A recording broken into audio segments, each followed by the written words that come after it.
I've been at people's houses that are baby proof, and when you open the drawer and it only opens like a quarter of an inch because you have to do that safety latch to open it the rest of the way, I would be like, I would do that 3 times, and then I'd be like, you know what, baby's got to fend for itself. I can't stand For this. the last 6 months that I was living at my in-laws' house, because there was a fucking toddler that was also living there. Yeah. All the fucking cabinet drawers and shit had child safety locks on it. So every time I go to like rip the cabinet door open, I'm about to break it because I'm like, oh shit, I forgot that's on there. Yeah. Who makes these things where it only gives me like a quarter of an inch, but I'm ripping it open with full force? For safety. Yeah. Yeah. So I feel the man's pain. Oh yeah. I feel that pain. It's annoying as hell.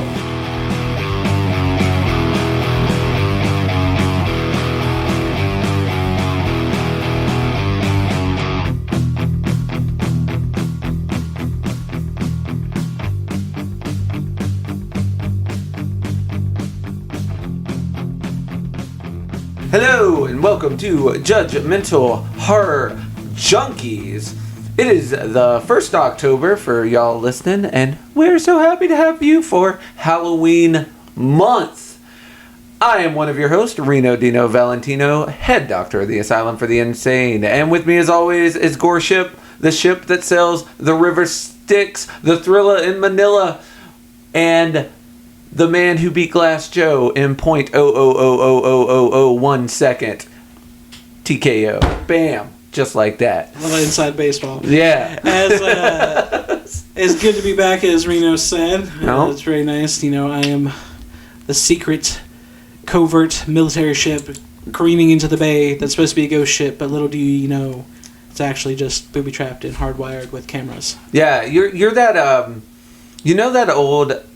it's an old, I was going to say wives' tale, but it's more of an urban myth, urban legend, maybe even a conspiracy theory about the ship with a crew that suddenly appeared the USS, in a harbor. Yeah, USS like, Philadelphia. Yeah, and the people's bodies were like half stuck in it because it was like a weird fucked up teleportation of course I know going that on. fucking conspiracy. Yeah, Goreship is the USS Philadelphia. It somehow appeared simultaneously in the Virginia harbor. Yeah, a lot of the military. And they were like, ships it was a military experiment. But it also gone appeared wrong. somewhere up in fucking the Boston port at the same time. Yeah, it depends on who's telling the story, right? Yeah. But yeah, you are that ship.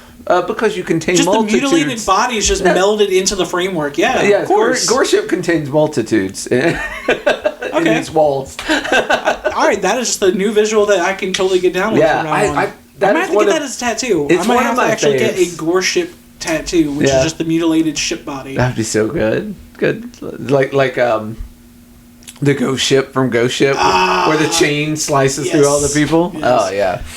There's lots of really good horror boats. I've only just now thought about it, but yeah.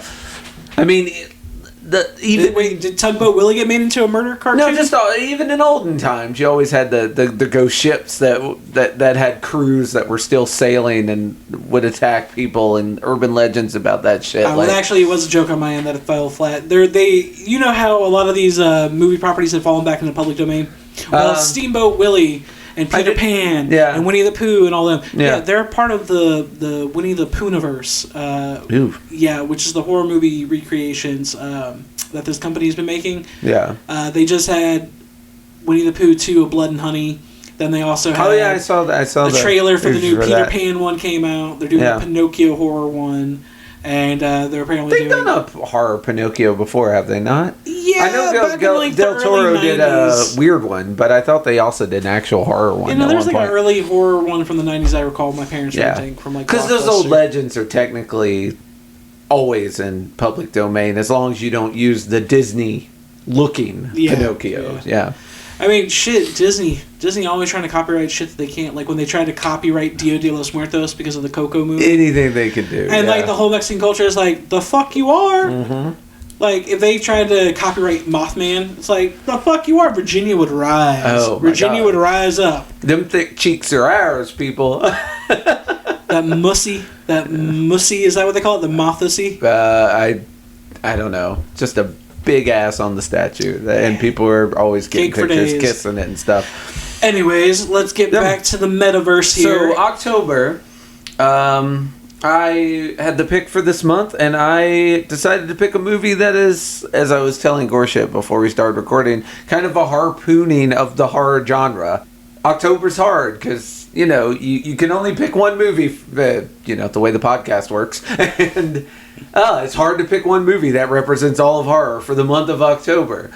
So I picked one that represents all of horror genres for the month of October in 2012's Cabin in the Woods, which is, man, what a ride. What a ride this movie is. I didn't realize how old it was until we started watching it, and I'm like, 2012, Jesus, what a year. Yeah, yeah, that's old times. Yeah, it's 12 years already? I was it does not feel like it came out that long ago. If you asked me before I saw the date on it, like, oh, when Cabin in the Woods, I'd be like, I don't know, like 5-6 years ago, like, like no, double that number. But yeah, Cabin in the Woods, holy smack balls. This very in-depth, funny yet serious meta look at the horror universe tropes. Yeah. Oh my god. And like the giant, more logical explanation for why all bad things happen in these horror movies. The stuff that we always wonder, like, why are those teens having premarital sex all of a sudden getting murdered first? What did they do besides just getting their fuck on? Yeah. Or why is the one stoner who was chilling, rolling up a doobie, minding his business, not being racist or raping anybody, why does he get his throat slashed? Why is a jock, a sex bot, a nerd, and a stoner hanging out together to begin with? These are 4 different groups at school. Like maybe Scooby-Doo was part of that metaverse, because, you never understood why was the Burnouts and his dog hanging out with the jock guy, Freddy, Scooby-Doo, and the hot popular girl and the nerdy girl. It just made no sense. Yeah. Now we have a little bit of insight. Scooby-Doo might have birthed the old gods that... the old gods, ruh-roh raggy, born from this. Goreship, Cabin in the Woods. When was your first encounter with this film? Did you see it when it came out? It was the year that it came out, because it was the same year that The Collection came out. Oh, shit. And I believe it came out in the same 2-month time frame. So I remember good time for horror movies. For me, ironically, first time I watched this, this cannot be held against me in a legal court of law by any future employers or I'll have my lawyer look into it. Anyways, so the first time I saw this, me and proper grammar, my bandmates and I decided to go together to see this film. And upon the trip to the movie theater, my one ex-band member, great fucking guy, still one of my best friends to this day, decided, hey, I just came back from Colorado. I've got some mushrooms. Who wants to take some mushrooms before we watch this movie?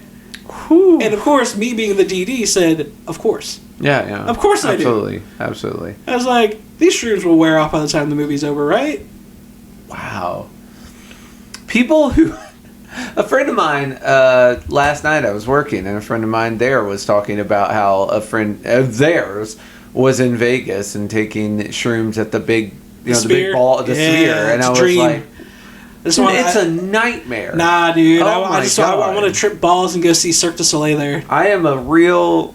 You take shrooms in small circles of people you trust intimately. I can understand freaking out if it was acid. If you're taking mushrooms and you're going to go see a crazy trippy show, that's the vibe.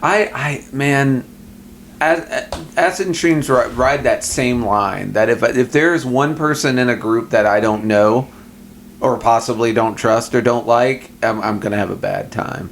Like, I have to be with a group of people that You just assume they're a fed. Yeah. Your brain's like... Well, yeah, not that they're fed, but it gets more in my own head, where I'm just like... It's in your head. Yeah, it gets a little cranberries. I get in my head and I'm like, they're here. I don't know how I feel about it. I don't know how they feel about me. I don't think I like them. I don't think they like me. Can they tell I'm glaring at them? I hope they can. No, I don't hope they can. I don't want them looking at me. And are they looking at me? Yeah. So your paranoia amplifies. It is, but it's never fear of getting arrested. It's more of a fear of like getting lost in the sauce of just bad emotions. Like, yeah. But to each their own. Like people who can shroom up in large crowds of strangers, which I used to be able to do. I was a raver kid for a while. Like, I was doing this shit in old men factories, right? Like, I say for a while, like, you know, for a very short while. Yeah. And it's mostly to get laid. Like, but I assume if you're at a rave, it was for the lay. I get I get it there, but even then I wasn't then I wasn't comfortable with it, and now I'm completely like, no, it's got to be maybe in a forest, or maybe, you know, at my house where I feel very comfortable and with people I trust. The reason why I felt so comfortable doing it was one, those bandmates, you know, were some of the best friends I have ever had. Yeah. Great people you're comfortable with. Yeah, got along great. Also, this movie theater was pretty fucking empty. There was there's nobody there. Yeah. And I don't know if it was just because it was like a late showing, or if just the movie had nobody in the audience because they didn't give a shit about it. Yeah. Or like if its time frame of being popular for that week had already come and gone. Yeah. But we were in there. We had a fucking blast. Yeah. You know, we're all watching it, and of course, you know, we did the responsible thing. We waited till the head dropped, you know, like the high dropped at the end of the movie, and we're like, all right, let's just go walk around until we feel it, you know, wear off. Thank God we fucking did, because about 45 minutes they were like, all right, peak, and we're done. Yeah. But that movie, even though I watched it on streams, I remembered it all super vividly. It was very, like, the parts that you're not supposed to laugh out loud to, we just laughed out loud because we're like, this is fucking ridiculous. Yeah. We didn't know going in what the actual commentary of the movie was supposed to be. We were just watching it as like, oh, it's a horror movie. Yeah. Evil Dead style. Cabin in the woods. Haha. Zombies. Yeah. That was definitely... I remember from the sales pitch, like they were holding the cards close to the chest about what was actually happening. Yeah. Even then, when you watch the movie, it doesn't really click until about 15-20 minutes into the movie. Yeah. About what's happening. Yeah, and all the details, and like the last 10 minutes. Yeah. Like, you don't really get the end till the very... You don't really get the whole reveal till the very end, which is great. But yes, as we always do, let's run down The Cabin in the Woods from 2012. Yeah. Give me a... Wait, real quick. I did not see this in theaters. I just saw it. It was a rental, after it came out. Oh, okay. Yeah. I feel like that's how a lot of people did see it too, between that and streaming, when it finally made it to like Netflix and shit. Yeah, and I watched it with some friends, and at the time, like, I still like it, but at the time, it blew me away. Like, and I don't think... It's not that I like it less, but at the time I was like, oh, this is so clever. It's so meta. And now I've seen so much stuff that is that some of the shine is worn off, but not fairly. Because again, Cabin in the Woods felt like it was doing it way earlier than this other stuff. But now I've seen this other stuff too, and now to go back... Cabin in the Woods had to walk so that other movies could run, and I get that. But going back, it was a little less. It was still good, and I still enjoyed it, but it was a little bit less. But yeah, so give me a synopsis and the cast if you don't mind, because I did not do my due diligence and write the cast names down. It is funny that you mentioned that. Like, you know, it was a precursor that other movies that came later could actually somehow blindly take the credit for being the first meta, and then people still shit on Cabin. We're going to talk about the mixed reviews in regards to its hate and its love. Yeah. But yes, Cabin in the Woods from 2012 was written by Joss Whedon, who you may know in particular for Buffy the Vampire Slayer. Yeah. The Avengers, Angel, etc., etc. Yeah. It was co-written along with Drew Goddard. And I didn't know this, but Drew Goddard is known for The Martian with Matt Damon. Mm-hmm. He also did Daredevil Netflix series, the original iteration, and which was great. The Defenders. Yeah. I did not... Which was less great. Yeah, I didn't realize that was him. He also did the first 32 episodes of The Good Place. Ooh. He did Lost. Man. He did Alias with Jennifer Garner. He also did 10 Cloverfield Lane and The Cloverfield Paradox. What a clever dude. Yeah. And he's also got a bunch of other credits with like action hero stuff that, you know, I was like, these are... Sometimes you get offended when you see how many like good things one person has done. Like, say something for somebody else, man. But yeah, so it was written by Joss Whedon and Drew Goddard. It was directed by Mr. Drew Goddard. And it was overall deemed a box office smash success. One of those very few and far between Lionsgate movies that actually succeeded. Yeah. Lionsgate has a notorious track record for their horror movies falling flat. Yeah. A friend of mine did the best thing. He's describing Gates films. He was like, yeah, when you see that Lionsgate logo, you just know. And I was like, no what? And then he just shrugged. Because Lionsgate, you have no idea what you're going to get. It could be the top of the line or the bottom of the heap. And exactly. you just do... Lionsgate will greenlight anything. And that is both a very good and a very bad thing. Because they were just like, yes. You, yes. They are the Oprah giving people cars. They're just like, you get a movie deal. And you get a movie deal. And you get a movie deal. And some of them are so bad. But there are diamonds in the rough, and Cabin in the Woods when I think of Lionsgate, yeah. mainly the title credits, I think of an actor.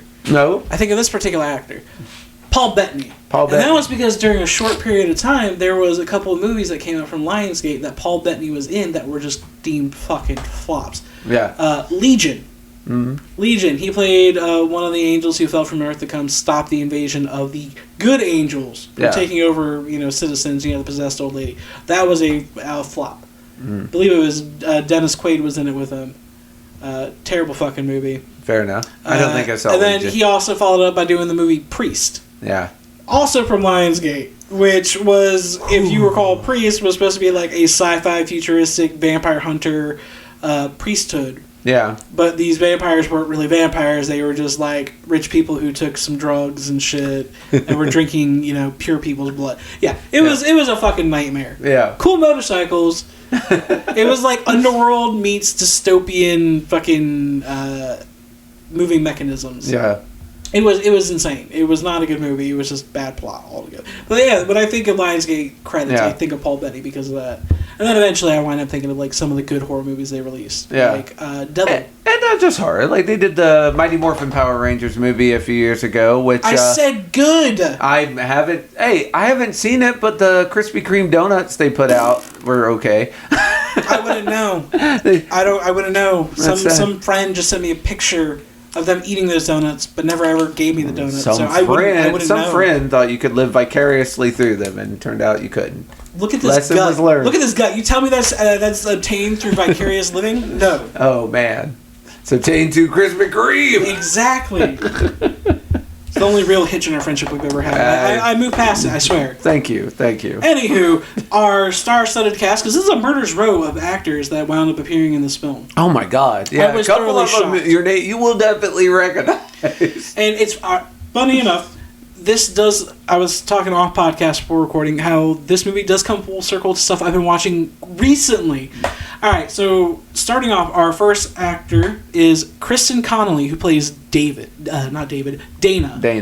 Kristen Connolly plays Dana. She's our lead fucking final nerd. Girl. Yeah. Anyways, so Dana, the actress Kristen Connolly, I have been watching this TV show for the last about 3.5 weeks called Evil.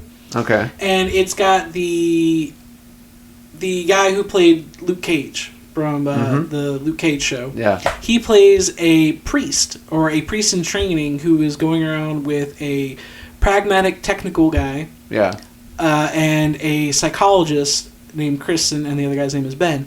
Basically, they try and debunk all these supernatural possession and demonic things with realistic world issues. Like, oh, this person is fucking acting up. Oh, it turns out they have copper poisoning from their shower heads. It's making them act fucking nuts. It's not a demonic possession. Okay. Oh, this person is, acting like a cannibal. Oh, well, they have some type of brain parasite that they fucking ingested from lettuce. They, like, the whole show is them like, oh, it might be supernatural. It might be, no, it's been debunked. Okay. All in the meanwhile, it's in the background, that there actually is some type of demonic cult. Oh, that's fun. So it's a pretty nifty thing. It was a show I was going to suggest to you. But as I'm watching this show, I didn't put two and two together because in this TV show, Kristen Connolly is a blonde, not a redhead. Yeah. Kristen Connolly plays the female psychiatrist's best friend, who's a police detective named Mira. And she appears in the first season, the first 2 seasons. Mostly in the first season. In the second season, she has a diminished role. But I was like, why does she look familiar? And then we watched Cabin in the Woods. It's like, motherfucker, that's where I know her from. Yeah. So she is also in. She doesn't have a whole lot of credits to her acting thing. A lot of them are more like, romance stuff. Yeah. But the other horror credit she has is The Happening with Matt Damon. With Mark Wahlberg. Not Matt Damon, Mark Wahlberg. Yeah. Sorry. But yeah, The Happening. And I had forgotten about that movie. Yeah. Because M. Night Shyamalan, I believe, was the one who made that. That guy. Oof. And the one thing I remember... That guy is the Lionsgate of directors.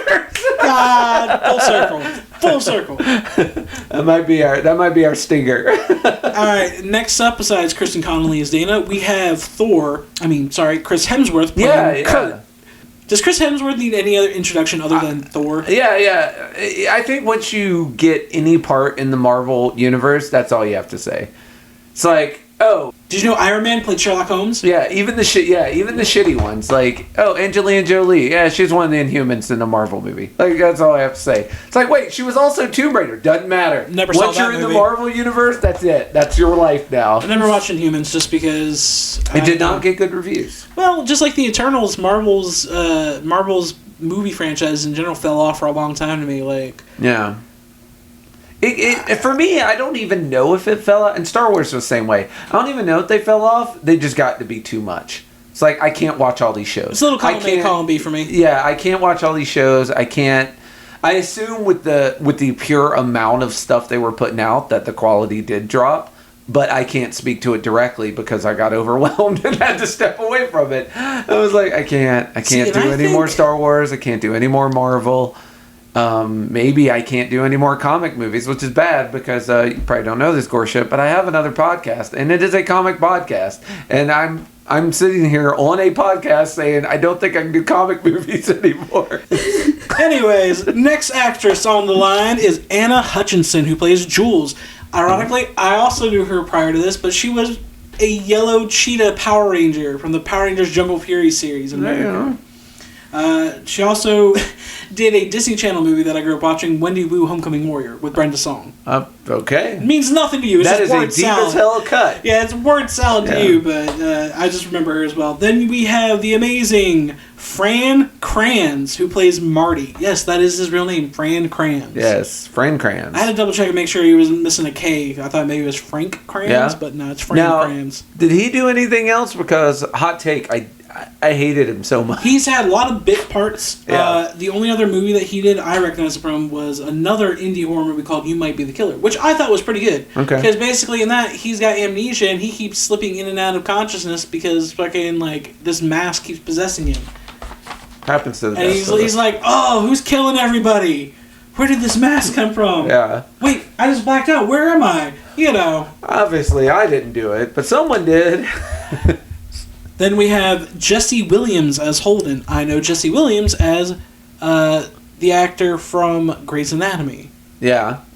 He is also a he is like a bad, like, he's a bad guy in a lot of comedies. Like, he's the younger one, right? Yeah, he's the younger light-skinned dude that winds up being the egghead, quote unquote. Yeah. He is like a villainous dude in a lot of comedy series, movies and stuff. If he's the one that I got him and Mr. Sitterson, like, got their names flip-flopped. Oh, okay. Because they're only introduced once, right? When they walk in and introduce themselves to the new guy, Daniel, right? Like, that's like the only time they really get their names thrown out there. And I couldn't figure out which one was. You got him mixed up. No, Jesse Williams is the teenager Holden. He was in Grey's Anatomy. He also was in the Jacob Ladders remake movie, which I know you probably fucking love because you love Jacob. Well, I like the original. Yeah, I know. I just No. I'm getting the two main doctors. Yes, that's Sitterson and Hadley. Yeah. Which is up next. Richard Jenkins, famously known as the father from Step Brothers with Will Ferrell and John C. Reilly, is like John better not get in my face. Oh, roundhouse that motherfucker. Yeah, he plays him. Yeah. Richard Jenkins is Sitterson, and I don't know why his credit says Bradley Whitford, but I've always known him as Brad Whitford. He plays Hadley. He was most famously, for me growing up, he was the guy that played the fucking asshole bully to Adam Sandler's Billy Madison. Yes, he was the guy that was trying to take over Billy Madison's dad's company. That's the one, yeah. Hadley. Yeah, that's Hadley. Hadley is such a... he is in so many comedy movies because he has the face of, like... a douchebag. The spoiled douchebag, yeah. That is his thing. He also, recently, in terms of horror films, he played in Get Out. He was the doctor who was altering all the rich people to get the bodies of the black people that they were kidnapping. Yeah, it's funny for him to take a comedy to horror turn. Although those are the two, and I believe this truly, the two hardest genres to act. Like comedy and horror. Like, for me, like, that's the acting pinnacle. Which is funny because horror has... delivery. Yeah, because horror and comedy have the least respect in the acting world, but I think they're the hardest to do, honestly. Death is easy, comedy is hard. I believe Fair point. It's so easy to be in a Hallmark, love romance movie, but it's much harder to be believably killed or have horror dialogue. Yeah, or deliver something in a funny way that resonates with people.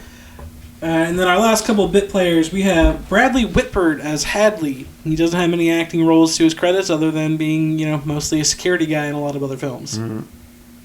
Oh, no, sorry. Bradley Whitford. I Not just read Hadley. that wrong. Yeah. Sorry. We got Hadley on the brain. Brian White, who plays Truman, the security officer in this movie. Yeah. He has a lot of credits as a fucking cop and security officer in other films. Yeah. Then you have Amy Acker, who plays Lynn, the engineering scientist. Yeah. And our big bad director. She's our drug lady, yes. Right? Yeah, head of drug department. And finally, we have the outstanding, the remarkable, the impeccable, the horror movie goddess, the original queen of the galaxy. Yep, Miss Sigourney Weaver as the director. Yeah, I had to give her the best intro because fuck's sake, it's Sigourney Weaver, dude. Yeah, right. Also, on the tail ends of celebrating Alien Romulus that just came out. Yeah. So, respect to the Alien franchise and our OG Space Queen. Speaking of horror movies, we need to do at some point. Got to hit that Alien franchise at some juncture. The Alien franchise is so it's good, it's bad, it's good, it's bad, it's good, it's bad, it's bad, bad, good. Yeah. It's a real roller coaster, but it's when you get more than 3 movies. It's going to be a roller coaster. You name me a horror franchise that's gone more than 3 movies. Well, with the exception of ones that are just bad all the way across. Okay. They're mostly zigzags. Like, this one was great, this one was not. This one was good, this one was not. These 3 were bad in a row, this one was good again. Yeah. I was like, if we're going to do that, I could just name one. Oh, yeah, ones that are just shit all the way across. That's a through line. But, if any of them were good, it's usually a zigzag. That's fair. And the Alien franchise, no different than that. Controversy for me is I love Alien Resurrections. The one that's set 300 something years in the future from the original, and Sigourney Weaver is just playing a clone of herself that's been cloned over and over and over again. Yeah. I love that movie. Especially where she's fucking just takes the basketball, makes the shot over her shoulder. That shit was actually on camera. That was a one and done shot. Nice. They had to edit it because Ron Perlman almost fucked the scene up when he's like, holy fucking shit! Nice. Because they were not expecting her to make it. Who would? Yeah. And she'd been doing it over and over, and then I guess that was the one time they saw her do it, and it just perfectly fucking went in, and they could not believe it. But they kept it in the movie, edited it perfectly to avoid Ron Perlman's fuck up. Yeah, amazing. But I love that movie. Yeah. And it's Pan is one of the worst ones. Mm-hmm. I don't understand how. It's got Brad Dourif in it too, and Ron Perlman. It also has that really cool scene where if it is Resurrection, I could be remembering a different one, but that's when she walks in and sees all her clones in the glass vials. Kill me. Yeah. Yes. That was great. I love that movie, but they got panned so bad because of fucking Winona Ryder's terrible acting in that film. Winona Ryder. Love her or hate her. Yeah. I both. I both love her and hate her. And here's the thing. There are actors who are just good and just bad. And then there are undefinable actors like Nicolas Cage, where you have an entire Community episode where you can't decide if they're good or bad. We literally gave him his own genre. We literally decided to give him his own subgenre of horror because his acting style in the horror genre completely transcends the movie that he's in. Yeah. But Winona Ryder is an enigma to me because sometimes she is a really good actress in a movie.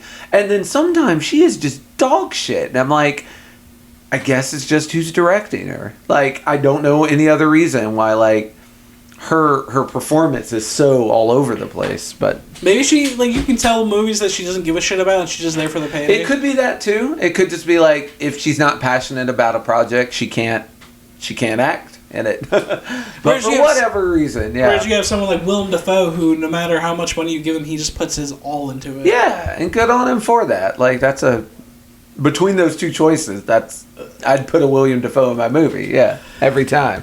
Alright, so with our cast of characters out of the way, we hit you with the good old plot synopsis. And, I couldn't quite figure out which one I wanted to pull from, just because they were both kind of bleh. So I just went with the fucking IMDb one.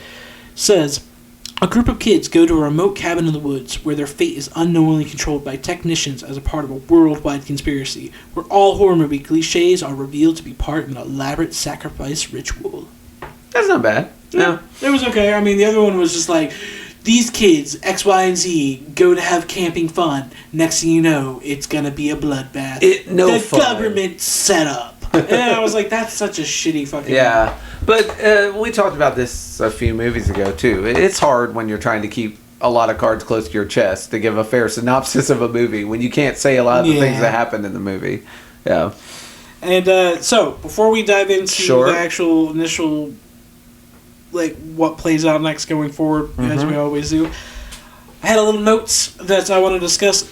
Are you familiar with the internet horror empire known as SCP Foundation? I'm not. Okay, so this goes back to what I was saying, how a lot of things are coming full circle for me, like watching the actress from Evil, who happens to be our lead, Dana. I just recently listened to a 2-part episode from the Deep Cuts podcast. Okay. This is not an ad for those guys. This is just me being a fan who happened to listen to it, and it coincides with our episode. Yeah. Anyways, Deep Cuts did a 2-part series on SCP Horror Foundation. Okay. Which is a subgenre from creepypasta / copypasta that has a bunch of itemized stories uploaded to a writing database on Reddit that classifies each individual thing as like entity that's been captured and contained. SCP stands for Secure, Contain, Protect. That's what the... I am for... I actually listened to those episodes. It's coming back to me now. Yeah. Alright, so SCP Horror Foundation was created by, creepypasta and Redditors, basically creating these entities and case files as if written by government agents to describe a paranormal horror entity that has been contained and the procedures that they take to keep the said subject contained and locked in place. Fun little stories. This movie was directly referenced in the fucking episodes of Deep Cuts, talking about how because it grew into such a large amalgamation of people in this huge network making individual horror stories, not one single person could own the entire, company. A guy from Russia tried to, though, because he decided, I'm going to make a fan art coffee table book with art that I made based off of the descriptions of these other people's fucking stories. And I'm going to sell it. And I think that gives me the right to fucking trademark the entire company, the entire IP. Yeah. And try to make a movie out of it. And because of all the shit that guy did in Russia back in, it was 2008, 2009 when he tried to fucking solidify his secured rights to it, that's around the time that Hollywood wanted to start making movies. There had already been several independent video games made about SCP containment stuff. Yeah. Some of them are better than others. Some of them are literally just walking around. Nonsense games where you don't do shit. Others are where you literally are trying to find the different monsters that broke out of containment. But one thing that came back that they kept talking about is cabin in the woods, cabin in the woods, cabin in the woods. Yeah. And it's mostly because of the whole premise of like, all right, you have these guys for this weird government sector that are trying to house and contain different spiritual entities and monsters and horror tropes. And the way that they're described in the different case files of SCP Horror Foundation is exactly how like they're kind of displayed in the elevators and in the cubicles and stuff, and the way that this nameless government body just like has an entire task force, like militarized men. Yeah. Like it's basically like the horror version of army porn. Yeah. It is the best way to fucking describe it. And it's just so funny that I listened to those 2 in-depth podcasts that describe this, and it was all like coming back to Cabin in the Woods over and over and over again in terms of like, hey, if you don't know what we're talking about, have you seen the movie Cabin in the Woods? That's basically it. Yeah. So it was for me, it was fucking hilarious. I was like, how is this working out that way? But as it plays out, we're gonna go ahead and dive right into our SCP copy and paste movie. Yeah. Opening on some nice bloody hieroglyphics, because man, that's seemingly random. Like, it's funny. I tried to watch this movie. Watching it again, I tried to watch it as if I was watching it for the first time. I tried to remember the way I felt the first time I watched it. And I do remember the opening with the hieroglyphics, and I'm like, this is a Cabin in the Woods movie. Like, why are we showing these Egyptian hieroglyphics? Like, what are we even doing here? But I thoroughly enjoyed it just because of, like, oh, yeah, I guess I didn't really pay attention to that as much as I did before. Because, like you said, when you watch it the first time, you're kind of just, like, soaking it in. When you go back and rewatch a movie for, like, the umpteenth time, you're like, oh, that's another thing I didn't pay attention to. Yeah. So it's kind of funny how it's just random blood dripping, but each pool into of blood has, like, Yeah. It's got, like, depictions from historical and biblical sacrifices and shit. And you're like, huh, what does that even serve? What purpose does that serve? Because at the time, you have no fucking clue. Yeah, it's supposed to be a cabin, and it's in the woods. Like, it's just very metal. Very metal of them. Yeah, I was like, this is just a way to get credits done. Immediately, we just get a jarring... Yeah, now we're in cutaway. Office Space. Now we're... Yeah. It's like, oh, we went from blood trickling to hanging out by the water cooler. Okay. Yep. What's up with that? Yeah. Dude's bitching about baby-proofing his house. And I'm like... No. His wife baby-proofing his, and how it's ruining his life. Yeah. It's like, we don't even have a kid yet. Yeah. We're trying for... Maybe we'll have one, but she's already started baby-proofing the house and she's not even pregnant. Oh, I'll be honest. I would not be happy with that. I'd be like... Because...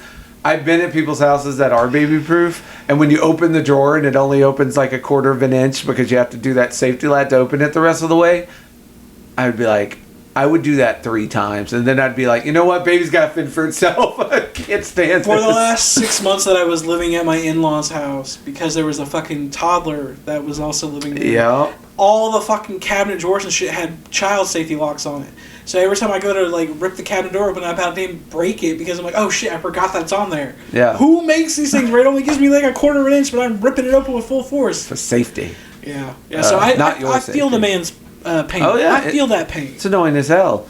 And at this point, you don't know a lot of what they're talking about. Like, a lady walks up and talks about Japan being number 1 and them trying to get ahead of Japan. Like, there's so many references that make sense in hindsight, but at this point in the movie, you're just like blindly like listening. It's just office talk. Yeah, this woman just comes up and she's like, did you guys see Sweden failed? Yeah, it's like, that's why you can never trust the Swedes. There's been no fuck ups since '98. Fuck ups of what? What are we talking about? And he's like, yeah, and even when we did fuck up, whose fault was that? Oh yeah, engineering's. Yeah. Where? What? Drug and engineering. Who's in drug and engineering? And then they just drive away like being dicks to her. Yeah. But yeah, you're like, I don't know. I just do not know. Why does this weird office have a chems department? Like, what are we doing here? And then, like, the whole time that they're driving around their little golf cart, Hadley is bitching to Cinderson still about, like, it's just so it's such a hassle, and he's just, Cinderson is just fucking with his cup this whole time. And I love how he's like, did you hear me? Like, it's like, are you even listening to me? And then we just get like, smack, cabin in the woods. Yeah. I was like, what a way to fucking throw the title credit on there. Yeah. Absolutely nothing to do with what's about to happen. Yeah. Except for it has everything to do with what's about to happen. But seemingly nothing. Yes. Yeah. I love it. Yeah, now all of a sudden we're in small town USA. Forget everything you just saw. None of that matters. I cracked up laughing a little bit whenever he's just like, are you even listening to me? And then just the credit. I was like, it's so left field. Yeah. So left field that it worked perfectly for the Well, humor. it also works because, like, you as an audience almost aren't listening to them. Because it's like listening to people at NASA talking about sending a rocket into space. There's so much interior jargon and stuff that it's washing over you. It doesn't mean anything. And so when the guy says, are you listening to me? It's almost like he's looking out into the audience and going, hey, you, are you even listening? This shit's important. And then they hit you with it's like, all right, fine, let's watch this. And this is a horror movie. This is what you're comfortable with. For teenagers going on a trip, doing the thing. Because obviously you're not listening to me talk about this weird shit that Japan's doing and how Sweden has failed to do their part once again, and how, like, we've been in this scenario before, like, no big deal. Yeah, we cut the small town USA, and there's a where the camera is panning into a second-story window of a bedroom where all the windows are wide open, and there's a girl in her underwear, and I'm thinking, that's not practical. I wish this happened in real life, but it doesn't. Like, people just don't, like, just... They don't just take off all their clothes and then open all their windows. It's just it's an order. And when it does happen, it's rarely people you want to see. It's usually at nighttime and the lights are off and like, you know, people from street level view can't see you above your waistline or below your waistline and shit. So yeah, this felt very stereotypical horror movie. Like, we gotta show a little bit of skin, sex appeal, baby. Yeah. We gotta show you which one of our innocent girls is also sexy at the same time. It's a typical fucking trope. We're hitting the tropes early and often.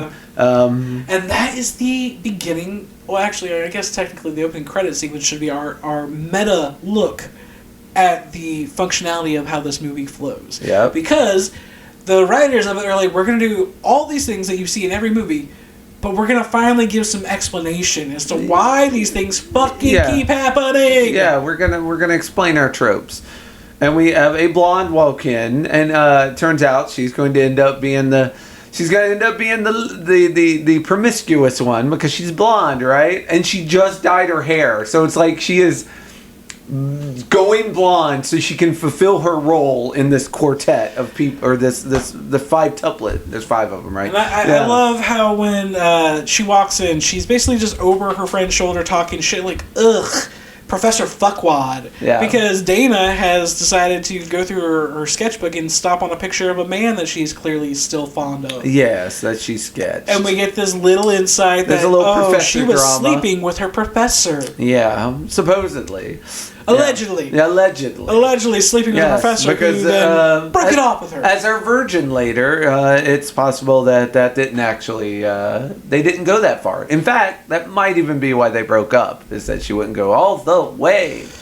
But before Dana can actually explain herself to this point, she turns around and sees that her best buddy, Jules, is now a blonde. And she's like, whoa, blonde. Yeah. And I love the little neat trait here where Jules is like, oh, yeah. Wait. Is that a good or a bad? I'm freaking out now. Come on, I'm insecure. Yeah. Yeah, you can't... When someone suddenly changes their appearance and you're like, whoa, and then you don't say anything else, yeah, that is an eternity for that person while they wait to see if you're approving or not of this new look. So anxious, so neurotic. Yeah, but of course she does, because friends support friends. She's like, oh my god, yeah, I love it. You know who else is going to love it? Kurt's going to go wild about it. And sure enough, say his name, and he appears. It's Kurt. Not some weird wrestler. Yeah, Kurt comes in, and here's the thing. We're going to meet Marty later, and I fucking hate him. But Kurt and Jules actually are funny. Yes. Marty just thinks he is. Like, they do this back and forth with the book. There's like a physics book. He's like, where did you get this? Who gave you this? Hold on. We got to break this whole scene now because it's one of my favorites. I have no so funny. Yeah. So, prior to this, Jules grabs that picture of Professor Fuckwad, runs away, starts tearing it up, and basically is like, all right, Dana, you need to let loose this weekend. You need to learn how to have some fun. It's going to be a good time. Oh, I plan on having fun. I got my books. Girl, you're bringing books? Yeah. Boo! Yeah. She starts going through the books and, like, taking them out of her bag. Like, what is this? What is this? That's when Kurt walks in, and he's like, hey, I'm about to have some fun. Wait, what are these? Where did you get these? Yeah. Who taught you how to read these? Yeah. I learned it from you, okay? Yeah. I learned it from watching you! Yeah, and she just runs away flailing her arms. Yeah. It was great. That's a great couple. It's very funny, yeah. And, like, you immediately get that, like, okay, Kurt and Jules are fun and funny, but... This is also really important. They're not stereotypes yet. At this juncture, Kurt's also like, hey, Dana, here's some books you might like if you're into this very complicated subject that you're into. So Kurt's not just a dumb jock. Like, Kurt is a smart person. He's intelligent. He's Jules empathetic. is witty. Yeah. Like, Dana is also not just a nerd. She was kissing a professor. Like... These people are, at this juncture, not just stereotypes. They are multifaceted humans. Yep. That will change, but right now, they are that. And it's clever how the movie does that without you noticing. Because, again, at first, you don't know that they're going to turn into these stereotypes. I really like that. I just love that little, like, the little back and forth skit. I just love it because it was like, it's. I don't know if anybody knows this by now, or fucking, like, people have forgotten where that whole "I learned from watching you, Dad" comes from. It's an old drug PSA. Yeah, that 90s PSA ad of, like, your kid smoking marijuana and it's really the dad's pot. Yeah, well, no, it's because he watched the dad smoke. It's like, your kids watch you. Like, the things you do, they see. Yeah. Yeah, the dad finds drugs, like, wait, who taught you And maybe that's why it hit so hard for me, because as I was a kid watching that shit. We're the right age for it. Yeah. But I don't know if any other people of a younger generation really get where that comes from, because nowadays you don't really have those kind of PSAs. No. Then there was that "This is your brain on drugs" with the egg that got parodied and everything. Yeah, those PSAs used to be like, they were everywhere. You couldn't get away from them.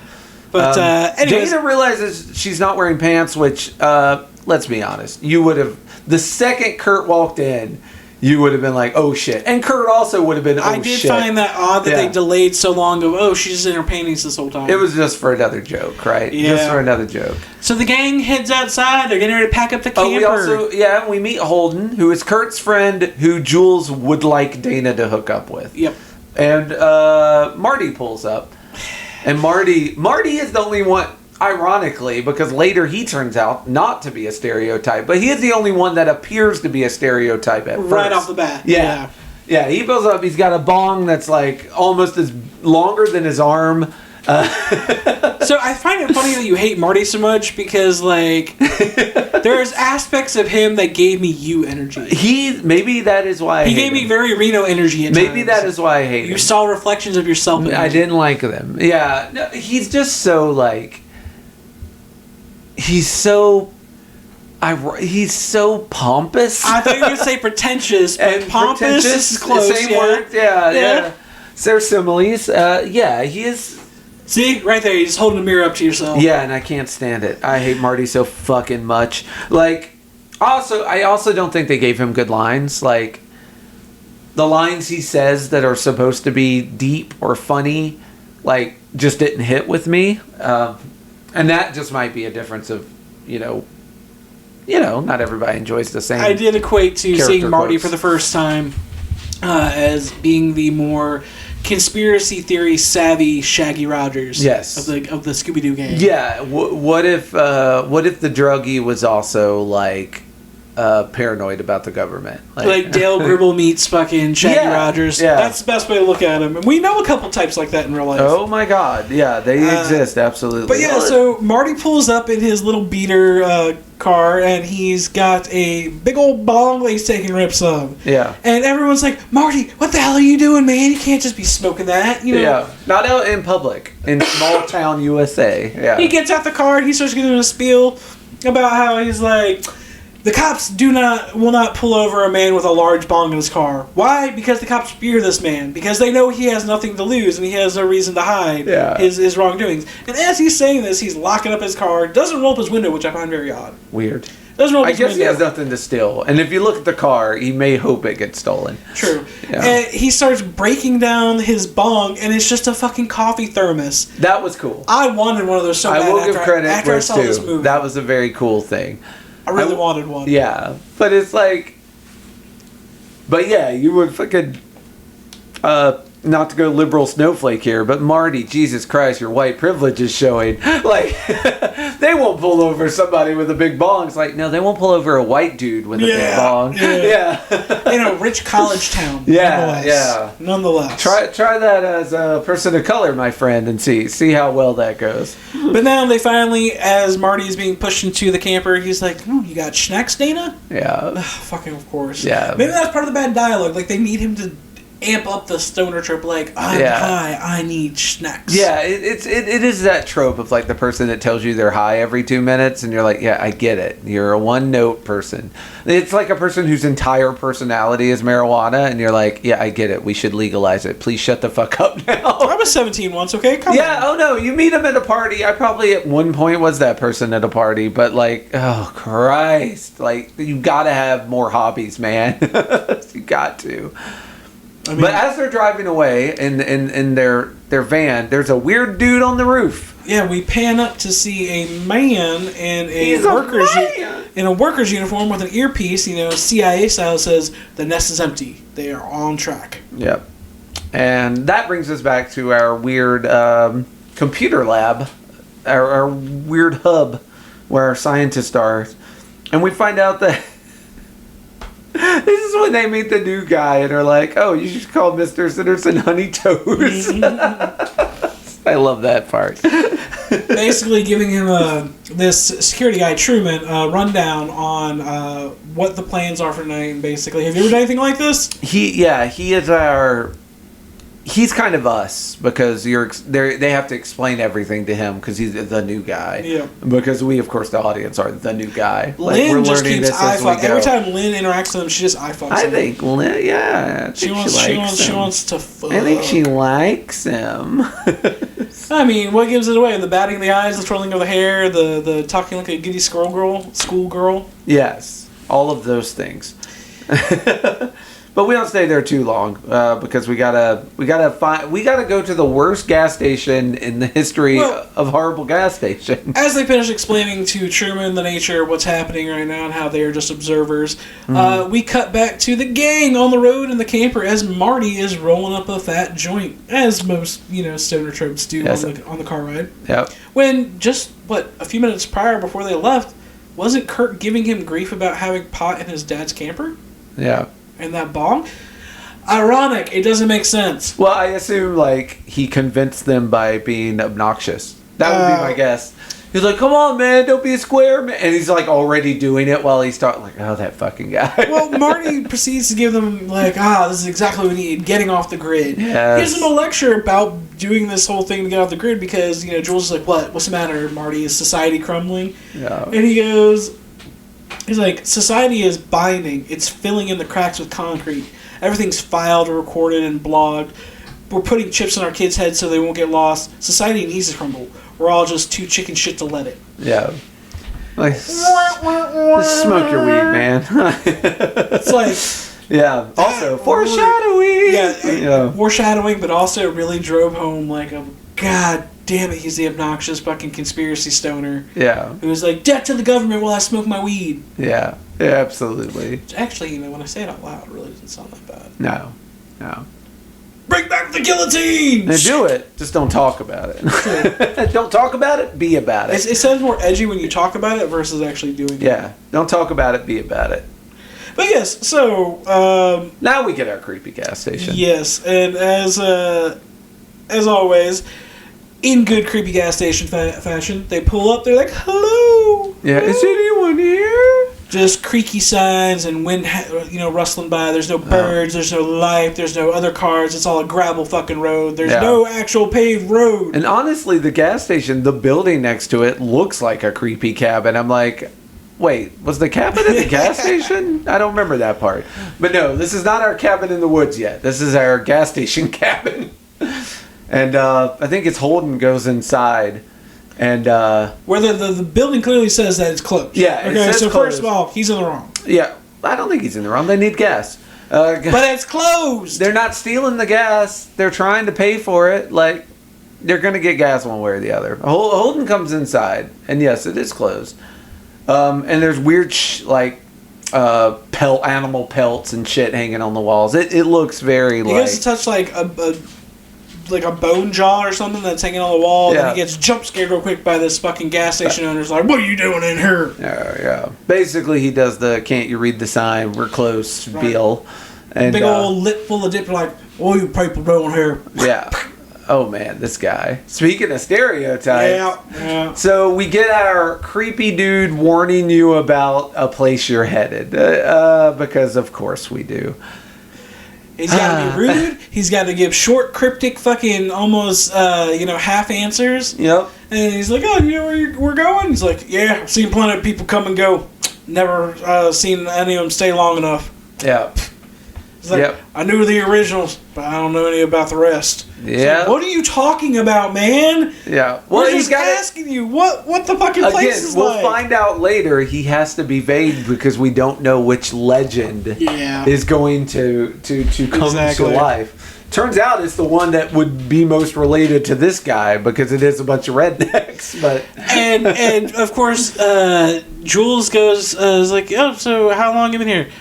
The fucking gas station goes like, I've been here since the war. She goes, which war? And he's like, you go goddamn well what war. He's like fucking sassing me, and he's like, Marty's like, would that be the war with the blue and some in gray? Maybe brother versus brother? Yes. Implying it's the Civil War, you see. That's how old this motherfucker is. But this guy doesn't like Marty's sass, so he winds up saying, is like, I don't want to hear that. Keep that whore shut. Yeah. And they're all like, oh, what'd you just say, boy? And this, what'd you just say? We're going to fuck you up. I like this, because then Marty stands up for Jules, which I liked.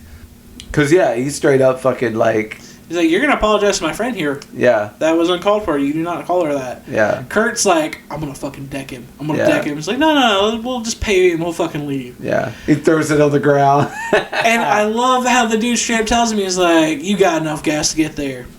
Getting back's your problem. Yeah. That's a little more foreshadowing. Yeah, this specifically gave them enough gas to make it up there. But if they did manage to try and leave, they would not have enough gas to get back to civilization. Yeah. So it's all part of the plot. Yeah. Fuck that guy. Yeah, fuck that guy. We're going to our cabin in the woods. You know what I mean? Anyways, the teens truck on down the backcountry road till they finally get to a intersection of road going up high off the mountain that I call hell to the no drive curve. That's what I like to call it because you got me going up the side of a fucking mountain with no guardrail. No guardrail. That is. And it's a narrow road. Terrifying. In a camper. Yeah. And I've driven campers before. Them motherfuckers are hard to see over the nose of. Yeah. Like. I would not. If you don't cut it wide enough, you're falling off the side of that fucking road. Yeah. But then as they are going through the tunnel of the mountain that's been drilled through the side of it, you see an eagle come in frame, and then it flies headfirst into an invisible force field and gets electrocuted. Black Hawk down. Bam. Yeah. Yeah. And but that's when you realize they've driven into like a force field, a simulation area. Yeah. But of course, the people in the camper, they didn't see it because the fucking bird gets zapped before they can come out the other side of the tunnel. Yep. So, if they had seen it, I don't know what they would have done. Yeah, hopefully they would have turned around and survived, which they had every right to do according to the people running the simulation. It's got to be their choices, right? They have to ignore all the warnings, right? Technically, that hawk was another warning, but due to the angle, they never saw it. Exactly. Yeah. And this is just another way to let the audience know, oh shit, there's some more plotting going on outside of their control. Lots of clues, but no answers. And then I love this next scene because it is straight up 100% a visual homage ripoff replication of the initial opening shot of the Evil Dead cabin. My next note is, man, the Evil Dead set held up great. Yeah, literally, the way that the cabin was shot from a lower... It's the angle and the cabin itself. Yeah. Yeah, they shot it from a low ground, and it just pops onto the screen. Yep. Just like in the original Evil Dead, when the guys pull up to the cabin, you just see them get out of the car, and all of a sudden just quick shots to low shot of a cabin. Yeah. With weird, creepy whistling noise. Yeah. Same exact thing, and I give mad respect. Same shot. Mad respect. Yep. So everyone starts unloading except Dana, who is apparently too fucking good to help unpack. She goes ahead and walks into the cabin and starts looking around, and I'm like... Hey, Marty's also guilty too, because Marty is just kind of paranoidly looking around like something seems off here, man. Yeah. He's got this suspicious look. Dana's got this, I'm creeped out, but I'm going to keep walking up the stairs. But someone yells for Marty to come back to the van and help. But Dana just wanders into the cabin. So Dana's off doing her own thing. Yeah. And this cabin, very much like a TARDIS, it looks way bigger on the inside than it was on the the deception is that the cabin goes much further back. Yeah. Versus instead of being wide, it just goes straight back. It's deep as fuck. Yeah. Yeah. That's how they get around that on the perspective. And so Dana finds some very good butchering art. I love a good painting that's all fucked up, and in these situations when they stop and look at a fucked up painting, I love those shots. This is of one's it's like a hunting party, but they've killed something and they're on their hands and knees ripping into it with their hands, which is great. I love it. I love a good hunting butchering painting. So they all start going up into their own separate rooms, and just like Dana saw artwork that creeped her out, Holden goes into a room and he sees this giant fucking painting of a slaughter ritual of these guys that like there's a shadowy figure in the background, but they're clearly from like Pilgrim times, where they're like mutilating these fucking foxes or whatever. Yeah. And he's like, okay, that's creepy. I'm going to take this painting down. Yeah. He takes the painting down just to be confronted with the realization, oh shit, it's a two-way mirror. Wow, wow, wow. And Dana just so happens to be on the other side of this two-way mirror. Dana cannot keep her clothes on. Yeah, she does not know. Again. Yeah. She has no clue it's a two-way mirror. Yeah. So he's just getting a free peep show, and she starts ruffling her hair, checking her makeup, and next thing you know, she starts undoing her blouse. Yes. And...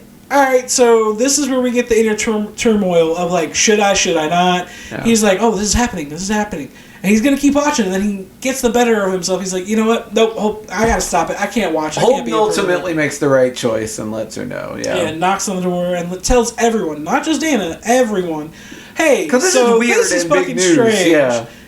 And people are like, Kurt, your cousin's fucking weird, dude. Because, like, Kurt's like cousin's cabin. That was the little bit of info we got on the car ride. It's like, so whose cabin is this? Oh, my cousin just bought it last year and said I could use it. And Kurt's like, yeah, he didn't put that in. Like, obviously he didn't have this weird people from before us. Yeah.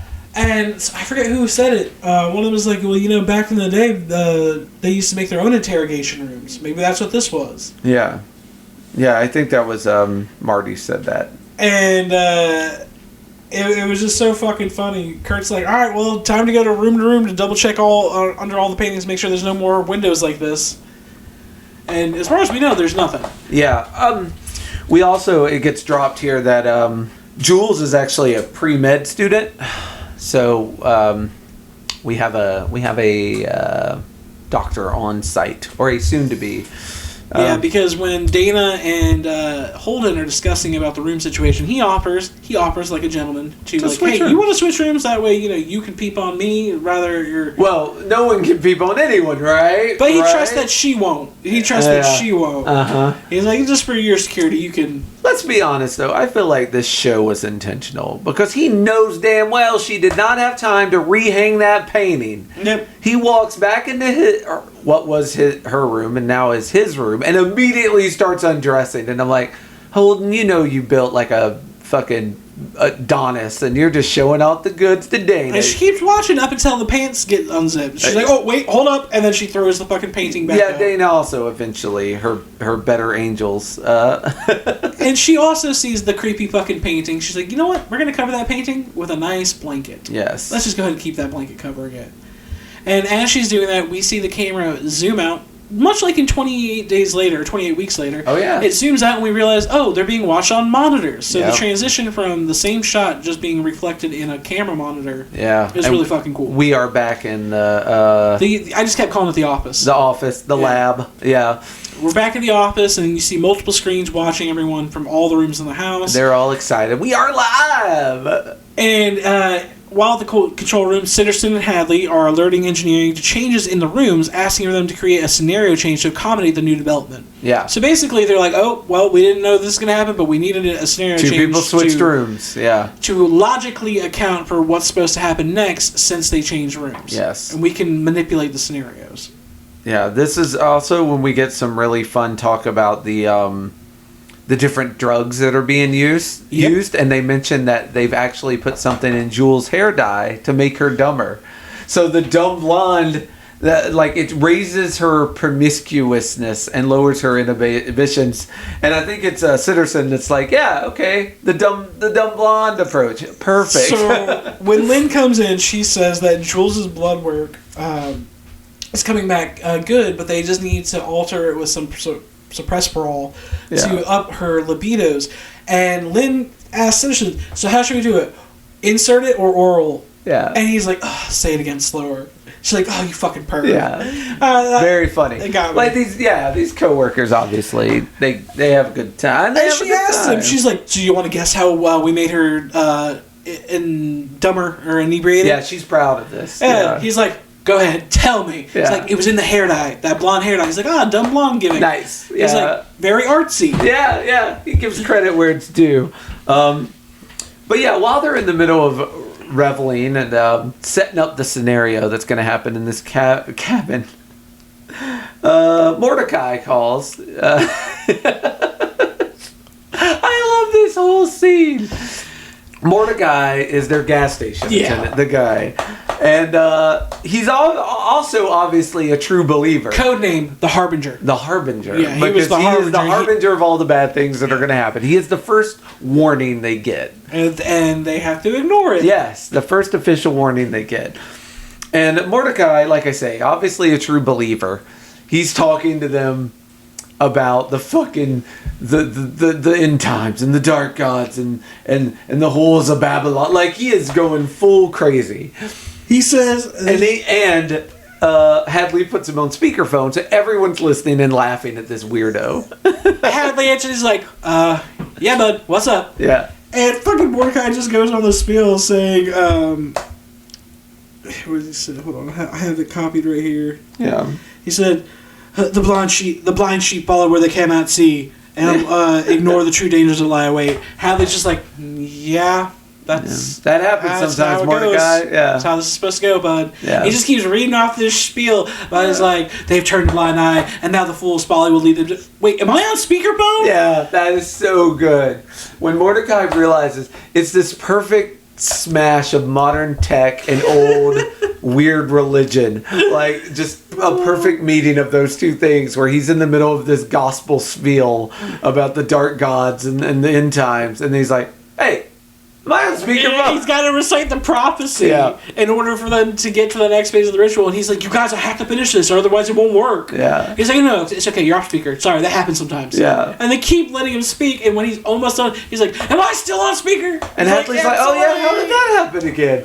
Yeah, and obviously this is not an important part of the fucking prophecy. They just told Mordecai it was, but they want him to believe it, and they've just been trolling his ass. Yeah, they're just fucking with him. But hey, kudos to him, because he's going to be the only one that fucking walks away from this. Right? Yeah, it's a good location to be in. Like, you're away from all the dangers.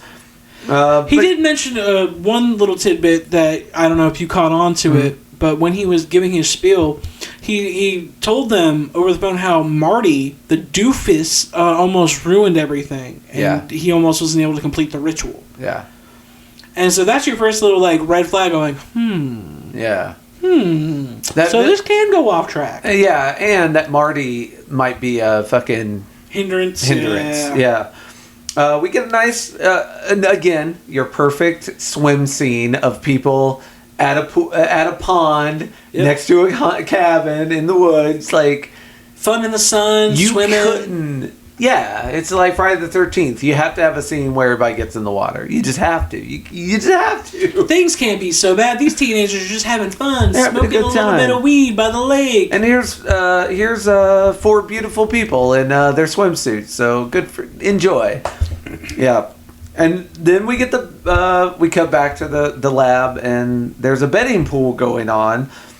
This is probably the scene where you get the most exposition, where everything really starts getting explained here. I love when it cuts away from the lake and all you see is all their faces on like a screen with all their vital signs being monitored. Yeah. Like their blood pressure, their heart rate, like so clearly they've been tracked. Something on them is tracking them to make sure that they're still alive. They got Fitbits. Yeah, essentially. Whatever the 2012 version of a Fitbit is, they've ingested like a little nano tracker or something that they don't understand. So they've been heavily fucking vetted and manipulated and being tracked on this whole thing. But like you said, it does turn into this whole thing of they're, all right, you guys, time to get your final bets in. Betting pool is closing. Yes. And we'll figure it out later, but Mr. Citizens, they're talking about who bet what. And they're like, oh, the mechanics always get the fucking the zombies. And like, man, they always snatch those up. And Brad, the intern's like, no, but I wanted the zombies. Yeah. Like, well, hey, if you win, you got to split it with them. Yeah. And he's like, fine, put me down with the zombies. And fucking Hadley's laughing and was like, this idiot thinks it's going to be fucking zombies. Ha ha ha. He's like, what are you laughing at, Aquaman? Yeah, which will make sense later. And Hadley's just like, that hurt, man. Yeah. Like, he felt really offended by that comment. Yeah, Hadley just wants to see mermaids. Poor guy. Yeah. It's so fucking funny. But, and Truman, he starts asking questions. He doesn't understand how they can bet on this when they are supposed to control the outcome. So, you know, Hadley and Sanderson explain to him that they don't actually make shit happen. They just guide those the teenagers to where they need to be to make the decision. Ultimately, they decide. It's their free will. They can like lower their inhibitions, but they can't make them have sex. Yes. They can raise their paranoia, but they can't make them attack each other. They can't make them ignore the old man's warnings. Yeah, they have to have the old man warn them about the cabin. It's all about their free will. Yeah, this is all part of the ritual. We keep getting references to the ritual, but not a clear understanding of what's at stake or why there has to be a ritual at all. That will all come later. Citizen says that we're only guiding them. They're solely responsible for choosing to ignore the warnings and do things that will progress this along. It's the only way the system works. And Truman's like, the system? He's like, yeah, whatever you want to call it. Yeah. There's like this thing. So the only way that it works is if they do it themselves. If no one transgresses, no one can be punished. If you ignore the creepy gas station guy who is a giant billboard for saying, you will die, that's on them. And that's how the next phase can happen. And I was just like, this just encapsulates every fucking horror trope. A series of warnings that people have to ignore or the horror movie stops right there. Yep. Because how many times in a horror movie has someone been warned at a gas station, you don't want to go up in them woods. Yeah, don't go in there. Stay away from that. No. And not a single one of those people is like, hey, do you guys just want to go stay at Airbnb like a couple miles back near the city? Yeah, this sounds dangerous. Yeah. No. So anyways, after that explanation, we get party time in the cabin. I will say, if I was to ask you, gentle listener, pick a game. What game are they playing? You would guess. Because there's only one game that they play in these horror movies. It is, of course, Truth or Dare. Yeah, I was like... Yep. Can we not just play Jenga? No. Or Scrabble? There's no horror movie Jenga. No. Truth or Dare or nothing. Does anybody want to play Uno? Yeah. No. Everyone's drinking and everyone's playing Truth or Dare because that is the next step in the fucking ritual. To be fair, if you and I and a couple other people were to go to a cabin in the woods for a weekend getaway, our group of people would have board games. We would bring shit. We would have card games and board games and wouldn't be playing stupid Truth or fucking Dare. People that the plan is alcohol. They don't plan for anything else. They're like, we'll bring alcohol, and while we're drunk, we'll figure out what to do. That is always a mistake. That's a lie, because we would plan for alcohol, but we would be like, let's get shit-faced and fight about Uno. Yeah. Let's get shit-faced and play this board game. There's some truth to that. But, a lot of people are like, oh, we're going to go to this place and be drunk at the place, and that's the whole plan. Look, my whole point is these are some basic bitches. That's my whole point, is these are some basic, bland... For being smart, they're high school level, teenage, college bitches. Oh, yeah. Yeah, I mentioned it when Marty, or I'm not sure if I mentioned it when Marty first appeared, but he looks like a 40-year-old dude. He does. So it's especially funny to see these people who all look way older than they're portraying. They're supposed to be portraying young college students, and they Chris are all Hemsworth they're all like 30 and 40-year-old people. I think this was right before Thor came out. Yeah, ridiculous. It was insanely ridiculous. Yes, but Marty dares Jules to make out with. There's the moose. Go make out with that moose that's hanging over on the wall. There's a wolf head on the wall that Marty has mistaken for a Marty, moose. have you ever seen a wolf? And he's just squinting, looking really high. He's like, leave me alone. I'm living in the womb of reefer here. Yeah, again, it's like, I'm so high right now. It's like, all right, Marty, we get it. But yeah, Jules does. It's gross. Sensual wolf makeout. No need to huff and puff. I'll let you come in. That's a good line. I don't care. If I was going to make out with a wolf, that's where I'd go as well. You would want to be the big bad wolf being made out with. Obviously, but that's not how Truth or Dare works. No one ever dares me to do something I already wanted to do. That's not how that works. So yes, weirdly, after this very sensual song and dance of I'm gonna make out with this wolf's head, and then saying thank you afterwards, which I found very and odd. Everyone applauds because it was good. They're all like, "Oh, what a show!" Yeah. Anyways, Kurt uses a little Dana's turn. Yeah, and Kurt uses a little Psych 101 to get Dana to take a dare because he basically is like, let's just skip to truth. You're going to do truth. Actually, you're going to say dare, then we're going to dare you to do something. You're not going to do it, then you're going to take truth. So let's just skip to the truth. And I'm like, Kurt, you are manipulating her into taking a also, dare. I see you, bro. The inebriation, the alcohol, is making him more of a jerk. Yes, he is becoming jockey. And so, dumb jockey. Marty, yeah, when Kurt goes on this really mean-spirited spiel, he's just looking at him and he's like, what the fuck's going on? Yeah, that's not like you, Kurt. Yeah, that's not you. Yeah, and like, lay off, Kurt. He's like, just what the hell? like, you're usually the nice guy. Like, what's happening Everyone's a little taken back by Kurt's behavior, but it works. Dana's like, fine, dare. Yeah, and I'll do it. Whatever. And like every good horror movie trope, she says dare, and what happens, Reno? This hidden cellar door flops open, a la Evil Dead, yeah? Alex, gimme! Hidden cellar door pops open for 500! Yes. Ding, ding, ding, ding! Evil Dead reference number 2. And literally, it's the same exact It's the same door. Yeah. And I was like, oh god, how do they not just have red flags? And I love this next part because, again, it's commentary on the horror tropes of dialogue. This is literally taking a shit on horror dialogue. Yeah, can you guess what the dare is going to be? Kurt says, or they're like, has a cellar door. Maybe the wind blew it open. And so Marty's like, what kind of sense does that even make? Yeah.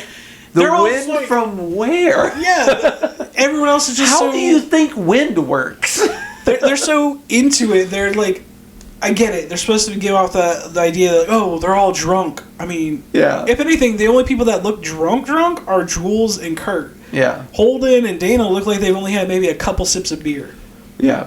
But even then, like, okay, I guess this makes fucking sense. Hey, Dana, I dare you to go down in the cellar and see what that was. Of course. God. And she does, of course, because, again, Kurt just bullied her a minute ago about being a coward. So, yeah. But I just got to go back to that whole delivery of like, oh, maybe it was the wind. How many times have we heard that in a movie where like a door just blows open that was clearly locked? I'm sure. Or a fucking basement door slams shut. Yeah. Where there's no fucking wind activity. Yeah. And that's the dialogue we're always given. Yeah, it's maybe the wind did it. Probably the wind. You know how you get a lot of wind trapped in your basement sometimes, and then it just blows the door open eventually? We would be the Marty of this scenario. Yeah. You and I would both be like, okay, I don't know who taught you science, but that's not fucking wind. I'd be like, let me offer a counter argument. I dare you to shut that cellar door and put a lot of things on top of it. I dare you to through the night. I dare you to drag your bed out of your bedroom over that fucking cellar, and then us pile all the chairs on top of that, and then pile some rocks on top of that, and just wash, rinse, and repeat until nothing that's in there can come out. That's my bet. That's my challenge. But no, Dana's down the basement, and it is as creepy. It is got, and this will all make sense later, every stereotypical scary thing that a basement could have. Well, the craziest part of that is when Dana goes down there by herself originally. Of course. Right? So when she goes in there by herself, she's just looking around, and then something triggers to bump into her and scream and like scare her. So she screams, and everyone's like, "Oh, we're coming!" Everybody else is down here now, which is, of course, exactly what the showrunners wanted, right? That's exactly what the lab wanted. It's so fucking funny. Get everyone to the basement. And so everyone is coming around, and they all just start looking at shit, touching shit. Yeah. Random cursed objects. Yeah, so everything in here. There's cursed necklace, cursed jewelry box, cursed film. Conch shell. Yeah, conch shell. Which, yeah. Well, Mr. Hadley's really eyeballing that conch shell. So Dana's looking around, Kurt's looking around. First you see Kurt comes over to what you think is going to be like a tooth fairy thing. Then he immediately hears whispers, and he goes towards a sphere that's remnant of the lament configuration from Hellraiser. Yeah. The puzzle box. Yeah, we got a puzzle box in the house. Jules finds a wedding dress with a cursed necklace on it that is whispering to her, telling her to put it on. She lifts up the necklace. Yeah. Holden is looking at a ballerina box. A little music box with a ballerina in it. And then sees a conch shell instead. Yeah. As the music box is still going, he's like kind of looking at the conch shell. He's about to whisper into it. Marty's like, I don't really think this is a good idea, guys. Marty, I dare everyone to go back upstairs. Yeah. But Dana, who we've already established, she's one of them fucking readers. Marty picks up the film, though, after nobody listens to her. Yeah, it's true. Even Marty is susceptible to old-timey hipster things like film on a reel. Yeah. But our reader, Dana, wins the day by reading a diary. She opens a fucking journal, and that's when everyone stops. Their cursed objects never unleash their powers. Everyone converges around Dana because now she has triggered whatever happens next. And now Marty's hearing read it voices because Marty's like, maybe we shouldn't read that. And then he gets another whisper voice going, read it. Because when Dana opens the journal, she starts reciting passages from it, and she's like, I don't know what this is. Supposedly it's a curse, but it's in Latin. Marty, okay, I draw the line in the fucking sand right here. Do not read that Latin. Yeah. Voice whispers, read it. Yeah. Read it out loud. What the fuck? Read it in a funny voice. Marty's literally... a British accent. Like, what? Marty's like, what? What the fuck? Am I the only one hearing this? I was wondering at this point, if I was fucking Hadley, I'd be like, all right, whoever's cueing that voice, cut that shit off. You're cheating. Everyone needs a fair shake. Yeah. The conch shell needs a fair shake. You're telling them to read. That's bullshit. Like, if when Holden had the conch shell in his ear... It'd be like, put it to your ear. Yeah, if someone would have whispered, listen to it. Yeah. I feel like the diary got a little unfair bump there. Yeah. But yeah, apparently only Marty's hearing it. So Marty tries to stop them from reading it, but Kurt, going full jock mode, tells him, stop being a fucking baby. Yeah. And pushes him. He's just like a bully. And so everyone else is totally cool with Dana finishing reading the Latin. And Marty's just like, why? Yeah. Motherfucker. Yeah, he's right. And so Marty is supposed to be the character that we all are supposed to be. Yeah. The guy that acts pragmatic and is like, what the fuck do you think you're doing? Why are you enough doing? To be paranoid enough to be smart. Yes, essentially. Yeah. That's the joke. Yeah.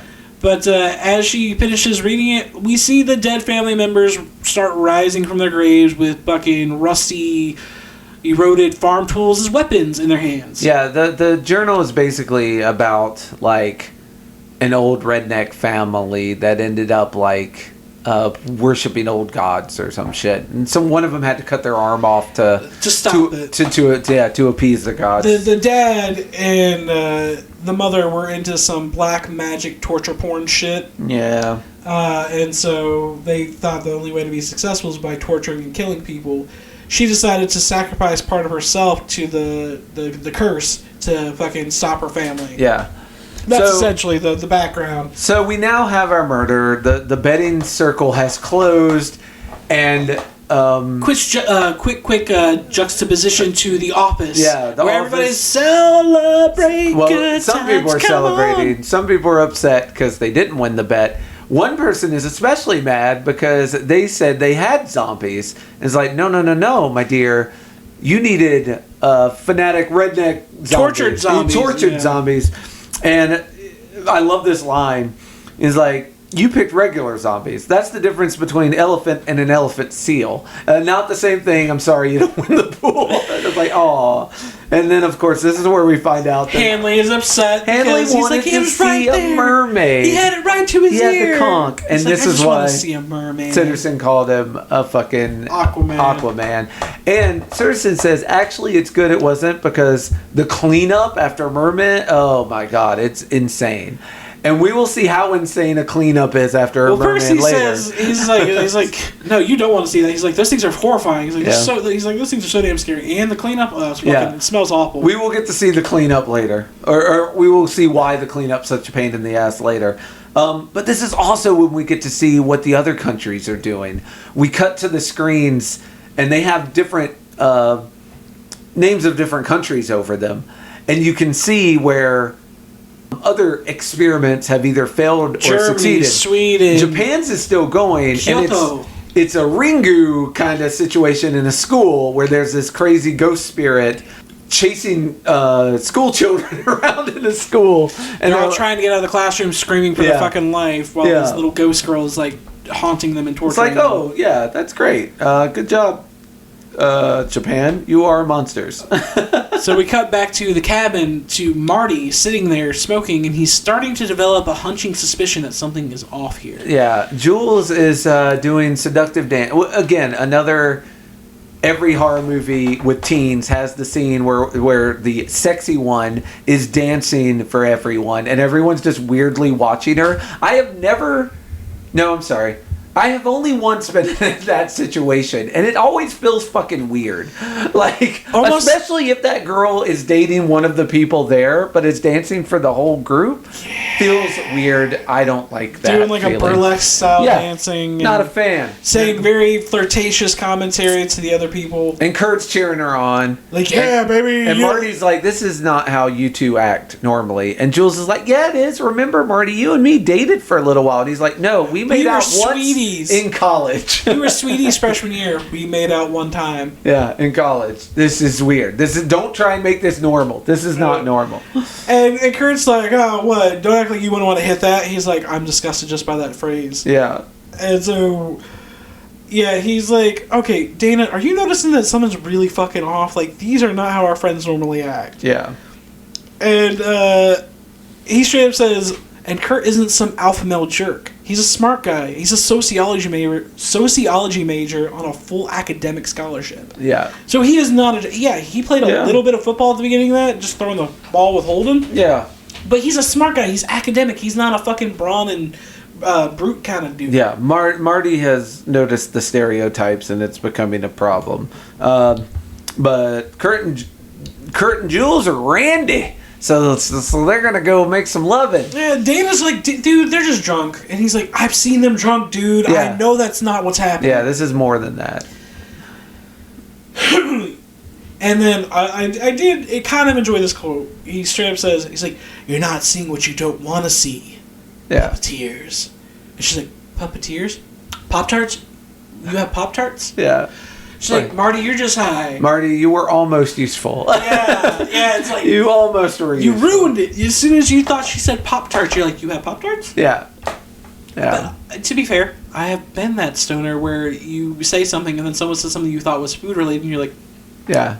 Is that thing around? Because I could use the thing. Yeah. But yeah, we're kind of separating now. Marty's sort of going off by himself. Kurt and Jules are going off by himself. And Holden and Dana are left on the couch also by themselves. And now, all of a sudden, Holden is wearing glasses? Yeah. He just... Holden, at some point, I think to read the diary upstairs later, he put on some glasses. So he is looking especially nerdy. Dun, dun, dun, stereotype bells go off. Before Kurt and Jules run out. Which earlier, he called a football, and he's a big jockey dude. So him getting pushed into this nerd role is strange, but... has to be done for the ritual. Earlier, straight up said that he was the best guy on their team that got drafted as a walk-on. Yep. And so, before Kurt and Jules run outside to go tryst in the fucking forest, Kurt makes a fucking offhand comment and is like, yeah, maybe you and fucking Egghead here can do something together. You know, throw him one. Yeah. And it's like, wow, Jesus, dude, you guys really are just calling him an egghead. Yeah. And that's another thing. Marty's like, when does he call his friend Egghead? Yeah. Like, that doesn't make sense, dude. Yeah, that's dumb jock behavior. He's like, okay, maybe I'm high. I'm going to go lay down now. Yeah. So it just leaves Dana and fucking Holden to chill there by themselves. Holding the bag. Yeah, reading the diary. Yep. But we go outside to Jules and Kurt as they're frolicking through the fucking dewy, algae-laden grass. Yep. And of course, it's the typical, like, we're going to make out heavy and I'm going to toss you around and try and take your clothes off. Yeah. And Jules kind of starts getting her brains back. She's like, no, I don't want to do this out here. She literally says it's too cold, and they immediately adjust the temperature for her. And then it's like, it's too dark, and they immediately adjust the light for her. Mood lighting and mood temperature. They throw some pheromone mist out to make sure that they are in the mood to do. Yeah. So they're doing all the things that need to be done to make sure that this sex does happen. Because, again, it's part of the fucking ritual. Truman, the security guard, asks them if it's really necessary, and they tell him they aren't the only ones watching. You got to keep the customers happy too. Yeah, the customers who we will find out more about later. So there's rich, perverted people that are getting off to watching this ritual happen. Yeah, it's part of the ritual where they have to fornicate or do something. I thought they were literally talking about the sleeping ones, like as the audience. Oh, got to keep the customer happy. I thought they meant the gods because they had to perform the ritual stuff. I guess they also might be making a buck on the side by selling this to people that want to watch rich smut government films. People. Yeah, it's possible. That's what I assume they were referring to. But I thought the customer was the gods. But yeah, you could be right as well. So, of course, as this is happening, you know, they're watching it unfold.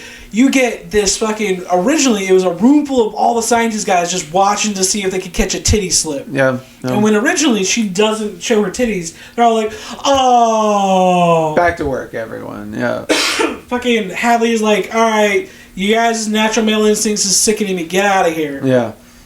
It's also very funny because you have the counter to Holden and Dana, who both earlier had a chance to watch a similar show and didn't because they wasn't were part of the ritual. Yeah, well, because they weren't, because they're better people than these people. True. Because they're like, I'm not going to watch someone that doesn't know I'm observing them because that's fucking gross and bad. None of these people had that problem, which makes sense because they're willing to murder these kids. So obviously they don't have this problem. But it's just another small example of their moral quality versus these 5 teenagers who they are turning into stereotypes for their own ends. Well, once the group of scientists leave and they cue up the pheromone mist and the mood lighting and the mood temperature, the 3 guys that are still left in the room, they wind up catching the show. They get their little voyeur porn, which turns into horror porn, real quick. As, you know, you see Kurt go down on Jules, and then she flips over and rides on top of him, and, oh, titties! Dun, dun, dun, dun. And the guy is very subtly like, ha, jackpot. Yeah. Alright, next part. That's the lack of pleasure that they took in that when they said it almost made me feel like they were like, honestly, I just want the ritual to go right. Because the end of the world is riding on this, in theory, so... And clearly they've been doing it for years. Yeah, so it's almost like they weren't even excited at all. They were just like, yeah, boobs. Okay, the boobs are shown, which means this part of the ritual is done. Thank God. Okay, they fornicated a little bit. Yeah, we're still on point. And sure, next thing is our football zombie tackle is what I wrote. That's good tackle. And then as he's going to stand up, he gets a fucking bear trap clamped to his back. Yeah, the bear trap on a chain. That's a pretty fucking ruthless weapon. It's a great weapon. It's pretty ruthless. Yeah, that for the win. Because it comes into play many times, and it's awesome every time it pops up. I am almost positive. I don't want to say I am positive, but I am almost positive that weapon was the inspiration for the Trapper in the Dead by Daylight video game. That makes sense. Because he also uses a giant makeshift machete and bear trap on a chain kind of thing. So I'm assuming that's where they got that inspiration. Yeah. I'm not going to say for sure, but as a horror video game fan, I saw that and I was like, oh yeah, the Trapper. It would make perfect fucking sense. Yeah. Because it's such a cool... I don't remember the dude's name, but I call him Papa Zombie throughout the whole movie. Yeah, there's a whole family and they all have names, but I didn't write any of them down. Apparently the guy that was the Papa Zombie was also a independent wrestler. It makes sense, because he's buff. Wasn't a wrestler that I knew, though. Yeah. But it was an independent wrestler who fucking filled him. But yeah, bear trap on a chain, good gimmick. Good gimmick. So they wound up getting them separated, and Jules loses her head. Uncle Zombie and Brother Zombie wind up holding Kurt down, while fucking Papa Zombie decides to take Jules hostage and make Kurt watch her get her fucking head cut off. Yeah. And we get the quick, we didn't actually see her get decapitated, but you see the in the blood splatter, and then we cut away back to the fucking cabin. Yep. Yeah. We also, this is interesting too, because about this time, we're in the lab, and we actually see Sitterson praying. Oh, yes. They do the prayer, and they activate this fucking Rube Goldberg machine that starts filling blood into this hieroglyphic symbol, which reminds us of the beginning of the movie, and also gives us another what the fuck is going on here moment. Because suddenly they're very respectful of the dead, and it's like, thank you for your sacrifice. He's got a pentagram pendant. Yeah. He pulls out of his necklace, out of his collar, and he's saying basically the offering prayer, which is asking for them to accept this offer in exchange for their eternal slumber as has always been.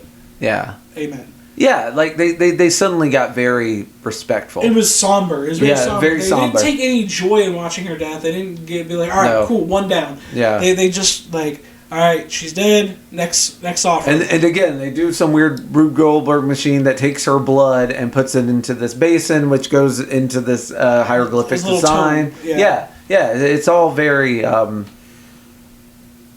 ritualistic, which of course, because we're doing a ritual. The least ritualistic thing we could then do is cut to Marty. He was reading Little Nemo on his bed.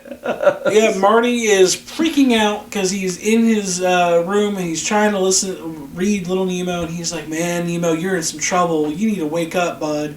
Yeah. Which is basically him talking to himself. He's like, you need to wake up. Yeah. You need to wake up.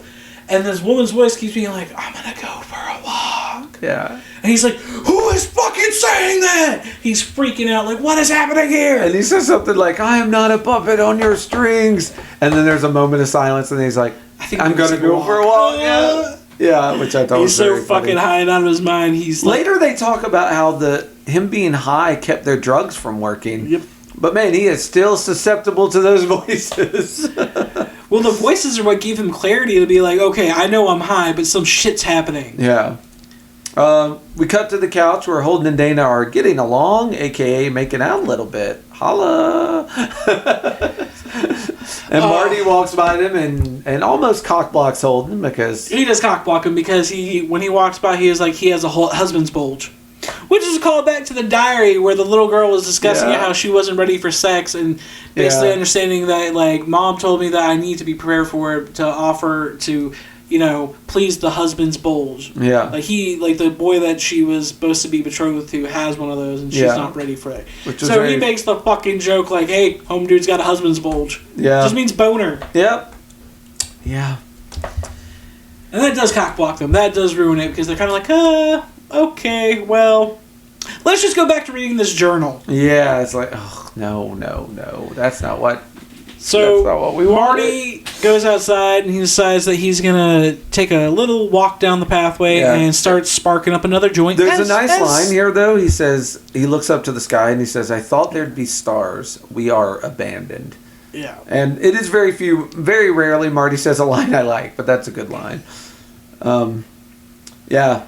But yeah, he lights a doobie and starts a walking. And as he's saying that little spiel to himself, though, you see in the background the little dead girl is slowly creeping up on him.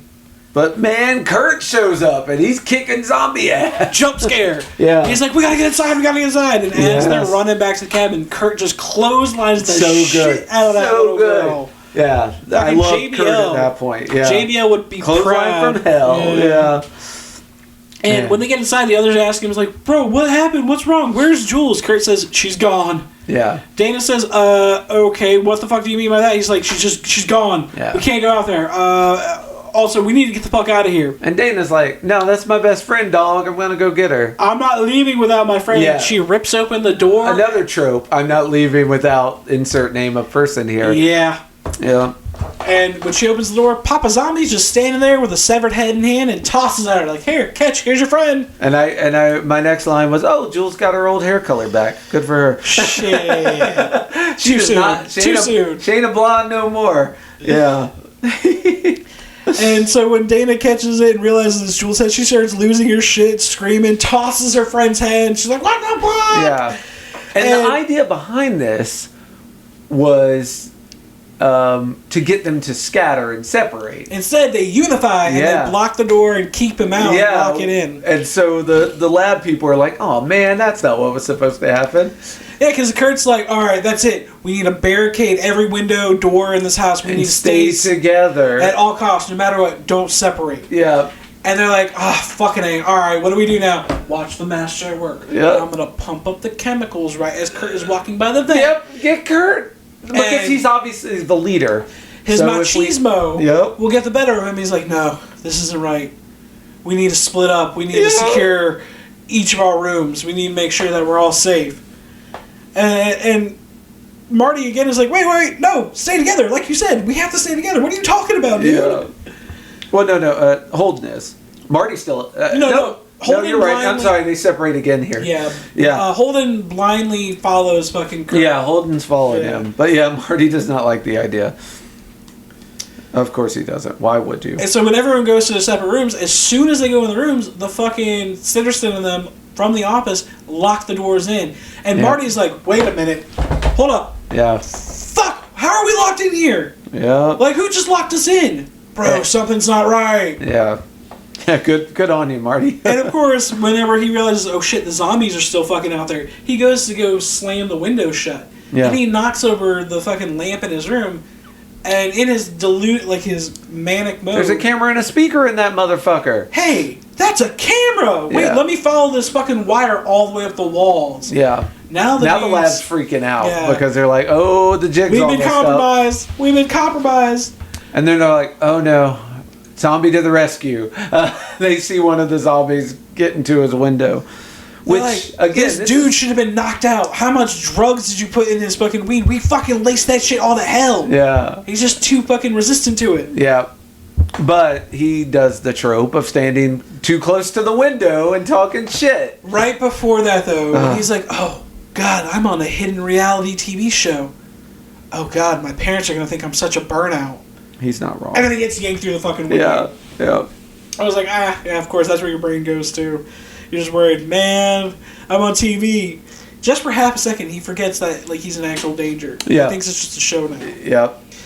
And so when the zombie rips him out, I believe that's Uncle Zombie that rips him out. The only thing he can grab for is his fucking thermos bomb. Yep. And so he just barely defends himself from getting stabbed in the fucking face. Mm-hmm. And he's like, ha! I fight back. Smash. Crack. Oh shit, zombie didn't go down. Yeah. I'm gonna run away! It's a better plan. As he runs away, he gets a fucking trowel thrown into his back like a fucking knife. Yeah. And he's like, oh God, no, please help! And then, of course, you see the stoner, we believe, just dragged off screen and murdered. Yeah. Well, he's thrown into a open grave, and the zombie jumps in after him, and then blood squirts up. And you're like, oh, well, that's... And at this point, I was like, Marty's gone. Woohoo! And so, with Marty's death, we then get them pulling another lever, which triggers a bit of an earthquake because the second blood frenzy has started. So the old ones down below are getting their fucking fill. They're getting all like yum yum. Yeah, yum yum. That was a good one. Yeah. So after we see the next tome filled with blood, Dana, who's in her room, starts to get attacked by the matriarch zombie, Mama Zombie. Yeah. And as she's fighting for her life, you see this fucking saw blade that cut off Jules' head, peeking through the fucking window seal, trying to saw shit open. But Holden breaks through the two-way mirror, or two-way glass, and jumps in to save her. Yeah, what a white knight. Yeah, good on you, Holden. I was happy for them. And they end up yelling. It's very funny because they end up yelling to Kurt, and Kurt's like, "Why did we separate? Why did this happen?" And he's like, "Why are your guys' doors locked?" Yeah, and they're like, "Meet up in the basement. We got we'll meet in the basement." So Dana finds the second secret fucking cellar door latch in her room. Yeah, and she opens it, and they just drop down blindly into it. Well, get credit where credit is due. She takes the lamp and she dangles it off the edge. She's like, okay, nothing down there. Come on down. All right, so they jump down and they're like, oh, fuck. This is the torture room. The black room. Yeah. This is I wonder what that room would have been had the ballerina come into play or the mermaid. Would it have been an aquarium if the mermaids had been... is it a shifting room that could be for whatever? But in this instance, it's the black room. It is funny, how the different scenarios would have altered it. I would have loved to have seen, they ought to just keep remaking this movie, but with different scenarios. What would have happened if, Kurt would have opened the Hellraiser style sphere? Yeah. With a bunch of, knockoff... Well, we see the guy later. Yeah, later. Yeah. But I'm saying, but how would it have happened? Yeah. Or the film. What if they'd watched the movie? What would have happened there? Maybe it'd be like Sinister where the demon ball. Yeah. Or The Ring where they watch it and then a spirit comes out of it. But, they drop down into the cellar and they're just looking around the black room. They're like, Jesus Christ, this is where the family's tortured and murdered. This is what she wrote about. Yep. And as they're fucking soaking this in and not immediately running away, Papa Zombie decides bear trap again for the second win. Just slams a bear trap into Holden's fucking back and yanks him up. Gotcha, bro. And he's just lifting him up by the fucking, one arm in it at one point. By the trapezoid. Him up. He just clamps down on his trap and he's yanking that motherfucker up. And he's like, oh, dear God, help me. Another one bites the dust. So sorry, nerd. Dana is like, I don't have anything. Fuck it. Grabs onto Holden and just pulls him down with her fucking weight. Yeah, she saves him. Which causes Papa Zombie to fall down and dangle upside down. Yeah. And she's like, you like torture? try this. She grabs a crowbar and just jams it through his fucking skull. Yes. Also, cliche one-liners, part of the ceremony, probably.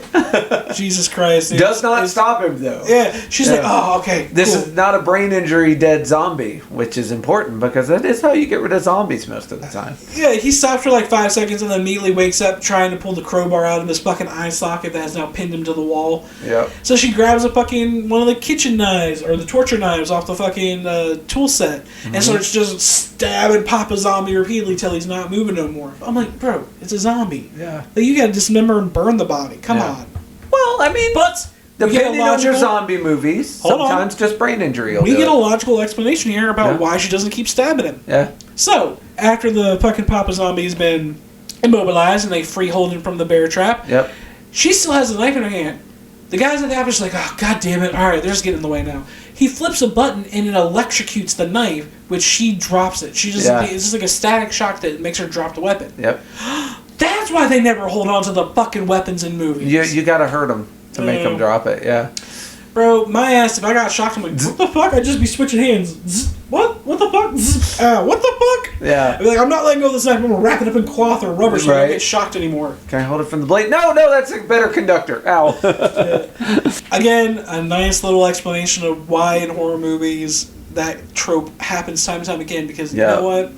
It's one thing that I always talk about with, like, my fiance never drop your weapon. or anybody that I watch a movie with, and we're just frustrated. Like, when you watch Scream, you know, after, like, the third Scream movie, they kept making it a point to be like, hey, when the killer's down, fucking shoot him again. Yeah, and then shoot him 2 more times. Yep. And it's like, you never just drop your weapon, especially near the fucking body of the killer. Oh, yeah, that's rookie shit. But yeah, let's get to the RV now. We got to get the fuck out of here. and so they fucking just run, and they're like, Kurt has reunited with them, and the three of them are trying to get to the RV.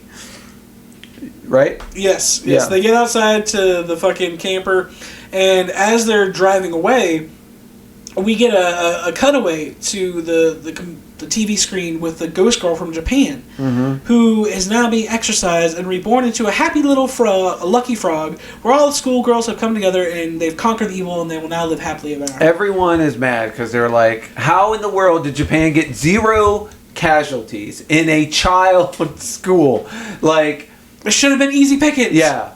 So Sanderson's just yelling at the TV, fuck you, fuck you, fuck you, fuck you. So that professional rivalry from earlier does not exist anymore because what's at stake is all of humanity. So they're like, Japan failed, that sucks. It's on us now. Our ceremony has to succeed because Japan did not. Just left to the good old US of A to bring home the gold, baby. Yeah, we'll see if they can.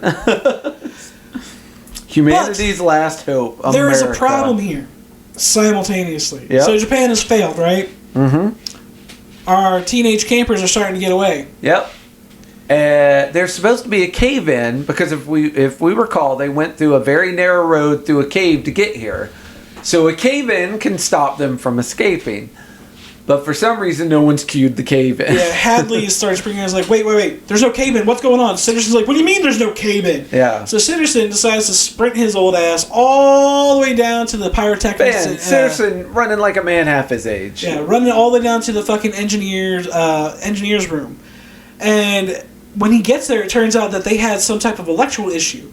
And the detonation never went off due to the system error. Oh. So, pretty much, some act of God, quote unquote, prevented them due to electrical malfunctions from actually blowing the cave. Honestly, at this point, I thought they had a traitor in their ranks. So did I. Yeah. So did I. Turns out, false alarm, but that's what I thought. So, when Sanderson gets there, he's like, God, get the fuck out of my way. He just rips open the motherboard and starts hot-wiring the fucking detonator. Yep. And just in the nick of time, as the teens are going through the fucking cave, they're almost out the other side, he triggers the explosion while they're in the tunnel.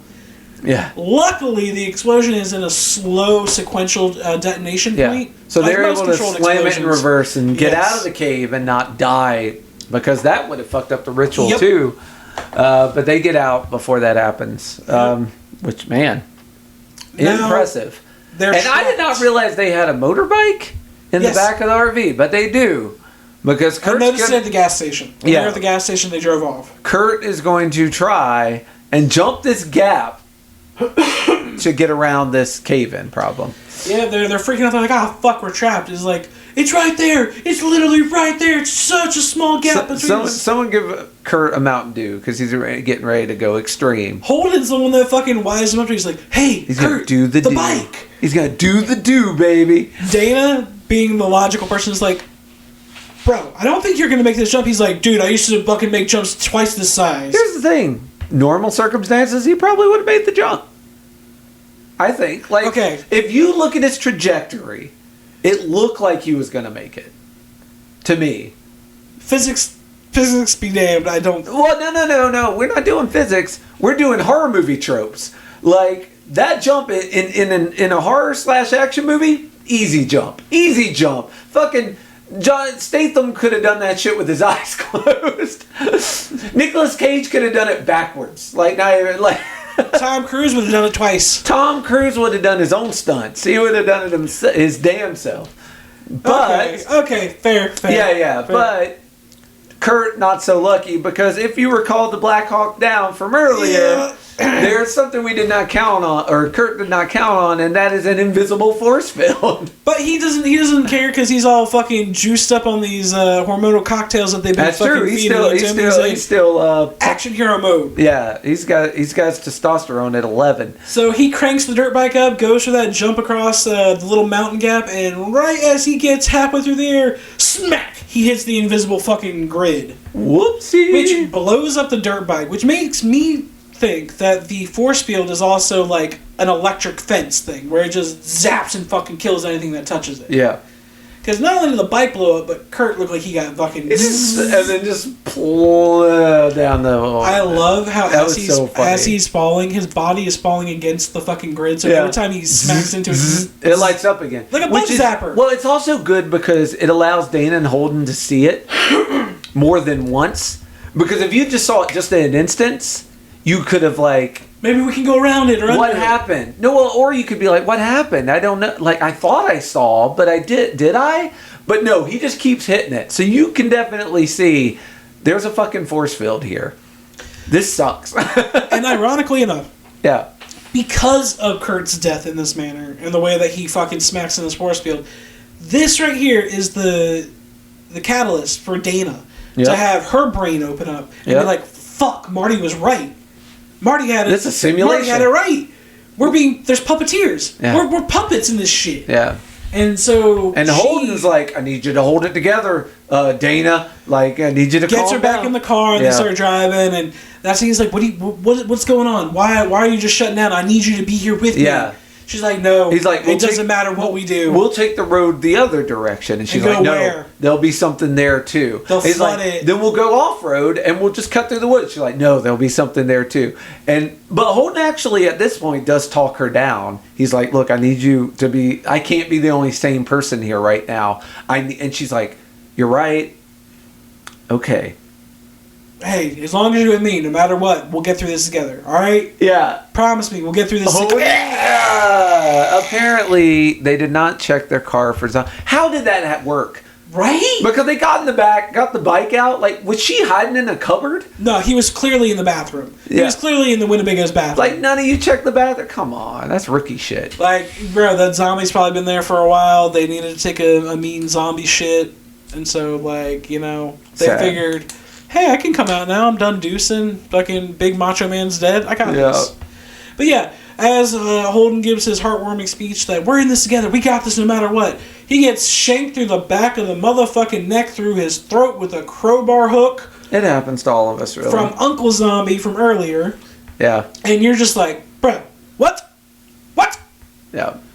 So much for the fucking hero moment, and because of Holden's death while he's driving the camper, he careens off the road into the water. Yeah.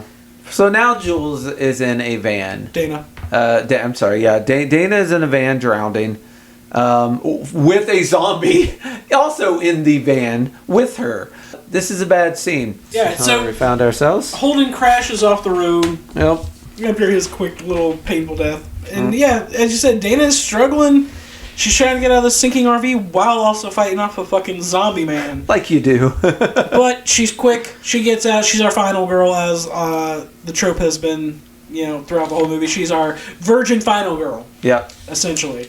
So she gets out just in the nick of time to get off the top of those hatches that most campers have. This like safety roof hatch.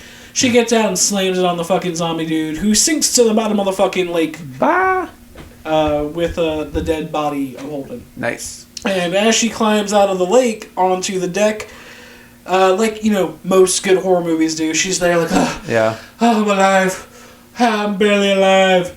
Yep. Our lab is started to celebrate. They're in full party mode. Yeah. They literally got music, champagne, the ritual cocktails. Is done because the virgin death optional. Yep. Yeah. As long as she's last and she has suffers. To be last, she has to suffer, and all those boxes have been checked, supposedly. So yeah, they're all celebrating while she's on the pier. Being attacked by Papa Zombie, and once again... I almost said Bear Claw, like he's giving her donuts. He's giving her pastries. Bear trap on a chain. Yeah, so she's fighting for her life. No one's even looking at that. No. They're all just drinking and partying and chatting it up, and it's there's something really dark and disconnected about just the fact that on this giant TV screen, you watch her fighting for her life, screaming. Yeah. Like, being choked out by this zombie dude. Here's the thing. Technically, the ritual's over. They could just turn that zombie off. They could throw it back in effect. Like, she's allowed to live. Yeah. Why not just let her live? Well, that's the thing. Fucking Hadley is like, I guess interrupting the ritual. Hadley is like, it's over now, but, I'm actually rooting for this girl. Yeah. She's not enough to help her, of course. She suffered so much. She watched everyone die, and now she says, tequila! Yeah. Tequila is my lady! Yeah. Oh! Yeah. Immediately doesn't give a shit. He gets distracted when the alcohol comes in. But yeah, I mean, this girl, had this been the ritual and had it gone perfectly, this girl basically saved the world. Yeah. You aren't even going to let her live on, no, she got to beat the zombies first. It's like, oh, you're an asshole. You guys are jerks. So as this party is going on, Sanderson is giving grief to the engineers. Be like, hey, you guys almost fucked up. That was a pretty close call. You guys dropped the ball pretty hard on that one, but it's all right. I saved your asses. Yeah. And the dudes from engineering are like, man, we didn't mess anything up. There was a fucking power reroute from upstairs, and this little, what'd you just say? Sanderson's like, wait a minute, a power reroute from upstairs? What do you fucking mean? Yeah. Next thing you know, the red phone in the room starts Gordon ringing. Is calling. Yes, the Batman. When you're in a corporate office and there's one red phone in a room, it's bad when that rings. When it rings, you're probably getting ready to get your ass chewed out. Yeah. So. Sanderson and Hadley both look at each other and like, turn the fucking music off right now. Yeah. Party all right. Shh. Be premature. Answer the phone, and it turns out that Hadley's like, no, we everything's done. Everything's fucking good to go. What do you mean? Virgin's the Virgin's the only one left alive. And someone on their line clearly tells him, like, no, there's still someone there. Ooh. He's like, which one? Which one is it? And this is where we get the triumphant return of Marty. Marty saves Dana with his bonga weapon. Because as Mr. fucking Bear Claw Chain is swinging it over his head for dramatic effect, about ready to come crashing down on Dana's head, he's whipping around one more time in the good old fucking yeehaw fashion. That's when Marty blocks it, wraps it around his bong, and he's like, hello. Yeah. And it's such a fucking weak delivery line. Yeah. It's like, hi. Like, hey. Yeah. What you guys doing? Yeah. It's like, motherfucker, just save the day. Yeah. Don't give some shitty dialogue. But he rescues Dana. And that's nice. He takes her to his new grave apartment that he has. Yeah, so he goes back to the zombie grave that he was dragged into. Yeah. And when they hop in there, that's when we get a little bit more of the truth uncovered. It's not a grave, it's a giant fucking platform room. Yeah. Underneath it there's like some weird underground shit that Marty found. He's ripped open like a panel in the wall. And the reason the cave-in didn't trigger is because Marty was fucking with wires down here. Yep. And then you see like a little piece of the zombie that we thought had killed Marty.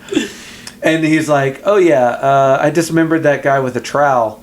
what have you been up to? Yeah, like, she steps forward and steps into, like, the remaining, like, guts that are on the floor that are still moving and wiggling around and shit. Yeah. And he's just so casual. He's like, yeah, I had to dismember that guy with the trowel. What you been up to? Yeah. And I was just like, okay, so everybody else is dead. Yeah. And Marty pretty much figures as much. He reveals the hidden elevator shaft. And he's like, I got an elevator. And there's no controls inside of it, right. But I have a switch up here, and it's a one-way trip. I can make it go down. And Data's like, wait, do we want to go down? And Marty's like, back up there? Yeah, exactly. Marty's like, well, where else can we go? And that's fair. But I did think it was odd that it was an elevator with no buttons inside. But he's like, I can make it go down. It's a one-way trip, though. Because it's from my understanding, it's the cell that the zombies were kept in. So they don't know that at the time. Yeah. It's not really an elevator. It's more of a mobile prison. Yep. It's a mobile prison, and as they're sailing, as they've hit the buttons and it starts moving, it's scrolling past all these other nightmare fuel because it's not just a normal elevator shaft. So they start going down. Yeah. But then they go to the side, then they go forward, then they kind of... It can move in all directions. Yeah, and they're like, what the fuck? And they're just in pitch blackness, because they can see out of it. Like, the container has glass. Glass, yeah. And they can see out of it, and when they fucking are, like, looking in the dark, all of a sudden, werewolf jumps into the fucking frame. She's like, oh my god, what the fuck is that? Fourth floor, lingerie, home appliances, werewolves, lycanthropes. And that's when they're looking around, and Dana realizes, like, oh, it's a fucking setup. This is when I realized I definitely would love to have a horror movie zoo. Like, we have zoos, with animals. Like, I would like a normal zoo, but instead of it being zebras and bears and whatnot, it's like, oh, here's killer dolls, and here's zombies, and here's mummies, and so on and so forth. How fun. When they're looking at the different containment boxes that are going by them, like, all right, so Marty clearly sees the ballerina girl. Yeah. And behind them, while he's distracted... Dana sees the fucking Pinhead ripoff holding, who I call Sawface. That's a good name. I call him Sawface. Yeah, and he's holding the box. You have the little spear. And so they both recognize these things from the basement. And Dana's like, motherfuckers, they made us choose how we die. Yeah. He's like, this whole fucking thing. And she loses her shit in the box. And that's when it pans out. As she's losing it, you see all these different fucking monsters and creatures and paranormal entities in different containment boxes. This right here is 100% exactly what they were talking about with, this is a ripoff of SCP. Yeah. The Secure, Contain, Protect procedure. Because that's how SCP files are basically recorded in, like, describing the containment units. Yeah. A giant labyrinthian... It has a case number, or a door number. It's like door 6543-92, and then the name, and then the description, and then special treatment. Like, yeah, they're all very uniform in that way. And that's exactly, because SCPs, it would be like SCP unit number 187, SCP unit 66. Yeah. And, like, it would give them, like, the code names that they'd given to it. Yeah. And when you scroll out, you're seeing every movie monster. You're seeing aliens, you're seeing zombies, werewolves, mummies. Like, it's there's all a fucking xenomorph in there. There's fucking Pennywise is in there. Oh, yeah. Fucking... Yeah, you get some time... A lot of time with the clown, which is great. I fucking hated that. I hated that so goddamn much. I also got 13 Ghost vibes with all the sliding glass with the monsters behind each one. Yeah. For sure. Yeah. But so this... Another movie we should do. I love that movie. This revelation of, like, just like an SCP, with individual units being housed and stuff. The guys back up in the office in the control room, they're freaking out because it's the fool. Marty is the fool in the ritual. Yeah. Cue the military, get them down there, kill the fool first. Yeah, because if she dies before him, the ritual is a fail. It's a wash. Yep. And the old gods will rise. Yep. And when the elevator door opens, the security guard tries to separate the two of them. But the zombie arm gets him. Good work, zombie arm. Yeah, that little detail. The zombie arm spooks him, so fucking Dana and Marty knock his ass out. They knock him out good because his head has blood smeared. Oh, yeah. He might not be just unconscious. Yeah, that might be the end of that. That was pretty hard. Actually, we know he's dead because as they're running away, you just see the zombie just crawling towards him and, like, just digging into him. Like, that hand's going to finish him. Yeah. Yeah. So, when they get off the elevator, now they're armed. They've taken the fucking security guy's gun, and they still have that fucking trowel that Marty dismembered the zombie with. Which, I'm not gonna lie, that's a pretty fucking mean, sharp-ass trowel if it did that much damage and it's still sharp. You gotta think it's got zombie magic on it. Probably. But when they get off the elevator, there's a voice that starts talking to them. And it's the voice of the director coming over the speaker telling them, you shouldn't be here. This should have ended sooner. Yeah. And we do deeply apologize for all the suffering. I know you're confused and we seem like assholes, but we're placating the ancient ones. And so this is the only little bit of explanation she gives them. Yeah. She says, what's happening to you is part of something bigger, something older than anything you've seen, anything you've known. You've seen horrible things, an army of nightmare creatures, but they are nothing compared to what came before, what lies below. It's our task to placate the Ancient Ones, as it is yours to be offered up to them.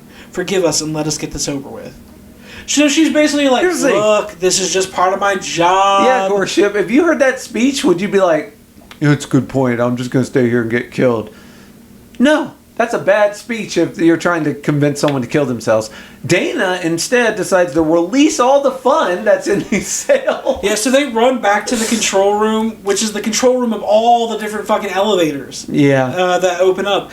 And they're looking at all the monitors, and Dana's like, you want to have your monsters? Here, have your fucking monsters.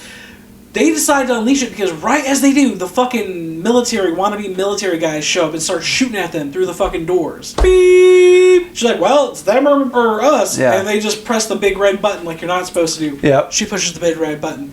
And the guys that were shooting stop and they're like, oh shit.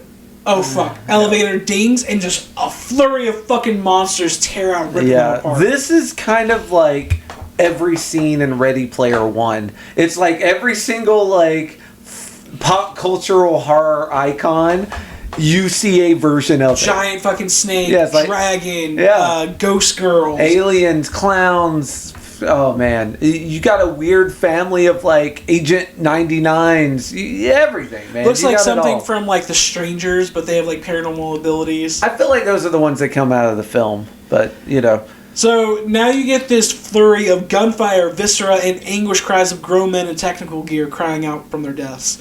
Yeah. Now the whole building is being torn apart as the monsters have been going wave after wave from floor to floor. And every ding, you just get another fucking of all these here's monsters. Here's a unicorn. Yeah. Here's scarecrows. You get fucking creatures, monsters, ghosts, snuff killers, slashers. Every different sector is now being taken over. Also, just for the record, the monsters are all teaming up. Like, the monsters aren't attacking each other at all. They are only eating people. Yeah. You're not seeing a Freddy vs. Jason moment. You're seeing a fucking... monsters versus humans. Yes. Yeah, and the army, who apparently had no contingency plan for this, is just getting decimated. Just gore on the walls, on the floors. And while this is happening, you see, from Dana and Marty's perspective, you see the wall full of monitors watching all these people getting fucking torn apart.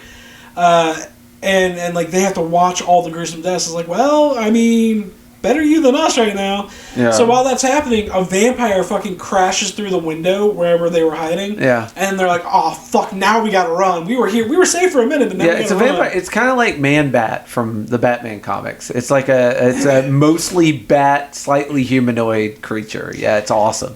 So when they run really dig it. They run out from their hiding spot, they see all the carnage that they've caused from pushing that fucking button. Yep. And Marty, being a quick draw McGraw, he shoots whatever radioactive zombie was coming towards Dana, and just like green blood splatters fucking everywhere. Yeah. So kudos to him on that. Yeah. You mentioned this already, but there's the fucking scene that went on way too long with the killer clown who's just repeatedly fucking stabbing a guy. Yeah. Sorry, Goreship. And then this other fucking woman is trying to shoot him, and he just... He won't fucking die, dude. I had forgotten about that clown, and when I recommended he just keeps coming towards her and laughing, and that just... Yeah, sorry about that. But God damn it! For something nicer, we get to see Scarecrow stuffing a dude with straw. We get to see a unicorn stab impaling somebody. A man. Yeah, and Hadley finally gets to see his mermaid. Yeah, so the control room where Cinderson, Hadley, Truman, and Lynn were all barricaded has been breached. And Truman's getting tore apart by these fucking monster scarecrows. They're literally tearing his insides out to stuff him with straw. Yeah. And in the middle of this, Hadley's got a fucking machine gun. He's just tearing these motherfuckers down with. But Truman decides I'm not gonna die like this. He fucking pulls the pin on a grenade to blow him and the fucking scarecrow monsters up. Which I don't know. That was pretty heroic. It causes a big old fucking explosion of guts everywhere, and Lynn's like, no, my boy toy! Yeah. Cinderson is still trying to get this fucking vault open so they can escape. Yeah.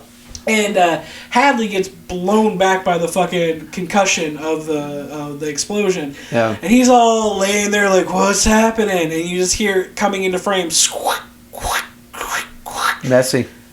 And he's like, oh, you gotta be fucking kidding me. The merman he's always wanted is his end. Yeah. It's full circle for him. Poor guy. And, fucking Sitterson was right. Because as soon as that fucking merman chomps down on Hadley's face, you just see a fucking bloodbath blowing out of his blowhole. Imagine having to clean that up. It's like ink and blood. Yeah. It was like this squid's ink and blood. Yeah. Sitterson is the only one that manages to get away. He gets the door open. Lynn is standing there screaming, and a tentacle reaches through the ceiling and rips her ass out. Yeah, she got Lovecraft. Yeah, so like Cthulhu got her ass. Yeah. But yeah, Sitterson manages to get away, but only for a second because, man, Dana stabs him like one corridor later. Yeah, he runs around the corner right into a fucking shiv. Yeah. Just like chest first. Yeah. And his final words echo my own thoughts. Kill him. I'm like, yes, it's not too late to kill Marty. And they finally get to this hieroglyphic room that we've been hinted at this whole time. And we see our archetypes of our fool and our virgin and our Jezebel. Well, this is when the director finally shows up and confronts them. So Weaver is finally in the house. And she explains that the sun is going to come up in 8 minutes. And before those 8 minutes are done, the fool has to be dead. So she explains to them why this happened, what purpose it served, that it's always been a thing, but it's always required youths, and usually 5 of them. Yeah. She says, the whore, she's corrupted, she dies first. The athlete, the scholar, the fool. All of you have to suffer and die at the hands of whatever whore you raised. If they don't pull off the sacrifice ritual, the old gods will rise. And they will be real dicks about it. And this is where the director tries to ask them, it's like, please, Marty, just die. Just let us kill you, and she can live. Yeah. And it's like, if she chooses. It's you or everyone. Yeah. Because, and Dana's... Yeah, 8 minutes left before the sun rises, Dana's a little swayed by this. Dana likes this story. She raises the gun that she has had up to Marty. Yeah. Because she's like, I think I should kill him. And she says, Marty at first, he's like, maybe that's the way that the world should just end. Maybe that's how it's supposed to be. Maybe the old gods should rise and we should all just die. Yeah. And the director's like, bro, you really don't understand the concept. That's dumb. You really don't understand how bad... Marijuana's rotted your brain, you idiot. No, we shouldn't all die. And so when Dana's got the gun up to him, she's like, I don't know, Marty, she's got a point. It's like, I'm sorry. And the whole time that she's got the gun aimed at him, he's looking behind her and he sees a werewolf creeping down the steps. And she does look conflicted. Like, she hasn't decided for sure yet. And later she'll say... Her finger's dancing on that trigger, It is dancing, but it's not pulling. And then she says later she wasn't going to do it, which we'll never know. And it's it doesn't. I think she had decided not to, but it doesn't matter because Werewolf takes the decision out of her hands. Yeah, so Marty, she says, I'm sorry, Marty. And he goes, yeah, I'm sorry too. Yeah. And she's just like, what? And then Werewolf chomps her fucking neck. Yeah.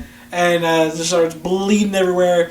Now she's dropped the gun, and so the director and Marty have to fight over who's going to get the fucking gun. Yeah. Because the director's like, I got to kill this boy. I got to fucking kill him. She ain't wrong. It's like, fuck. She can't, the virgin girl can't die before I kill this dude. If he fucking eats her after I kill him, fine, whatever. Yeah.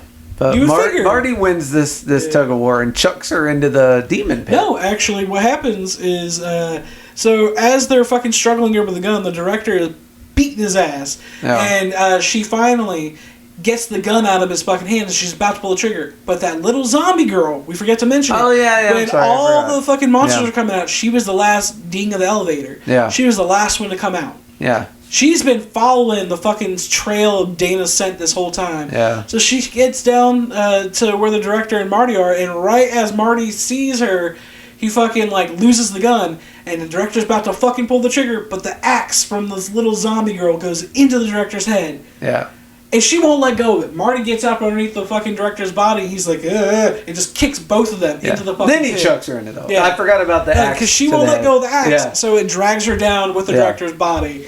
Yeah. And Marty gets to fucking live, and he grabs the gun and shoots the werewolf. Yeah. And it gets off of Dana finally and runs it fucking off, retreats. Yeah. So they're still both alive. She's just wounded pretty badly, but not dying. Yeah. So then they just sit there and reminisce for the last few minutes that the world has to live. I love how Dana's like, I don't even think Kurt has a cousin. Yeah. And then she's like, hey, Marty, sorry I pulled a gun on you. I wasn't going to pull the trigger. And Marty's like, it's okay. I might have pulled the trigger too.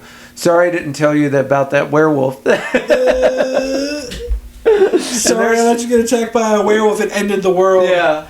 They light up a joint and they're just smoking one last joint. Honestly, smoking a joint to the end of the world is ideally how I would like to imagine going out. If you gotta go, there's worse ways. Smoke them if you got them. Yeah. So you get the tomb where the giant evil gods down below were being held. It starts collapsing in. You get a giant earthquake. And I do wish that we could have seen what the giant ancient ones look like. Yeah. But it's whatever. Yeah. The weekend especially your over. mind couldn't handle it. Yeah. And once the roof starts collapsing in, all of a sudden a giant fucking arm raises out of the ground, smashes through the cabin. Oh, and then smash, fade to black. The end. Fiend. Yep. So, one question.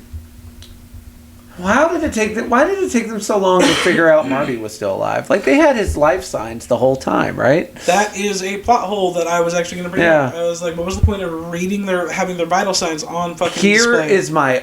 Here's my own headcanon. Once he was down in that grave, he disconnected his life signs so they couldn't see. But this adds a new question of how is Marty so good with these computers?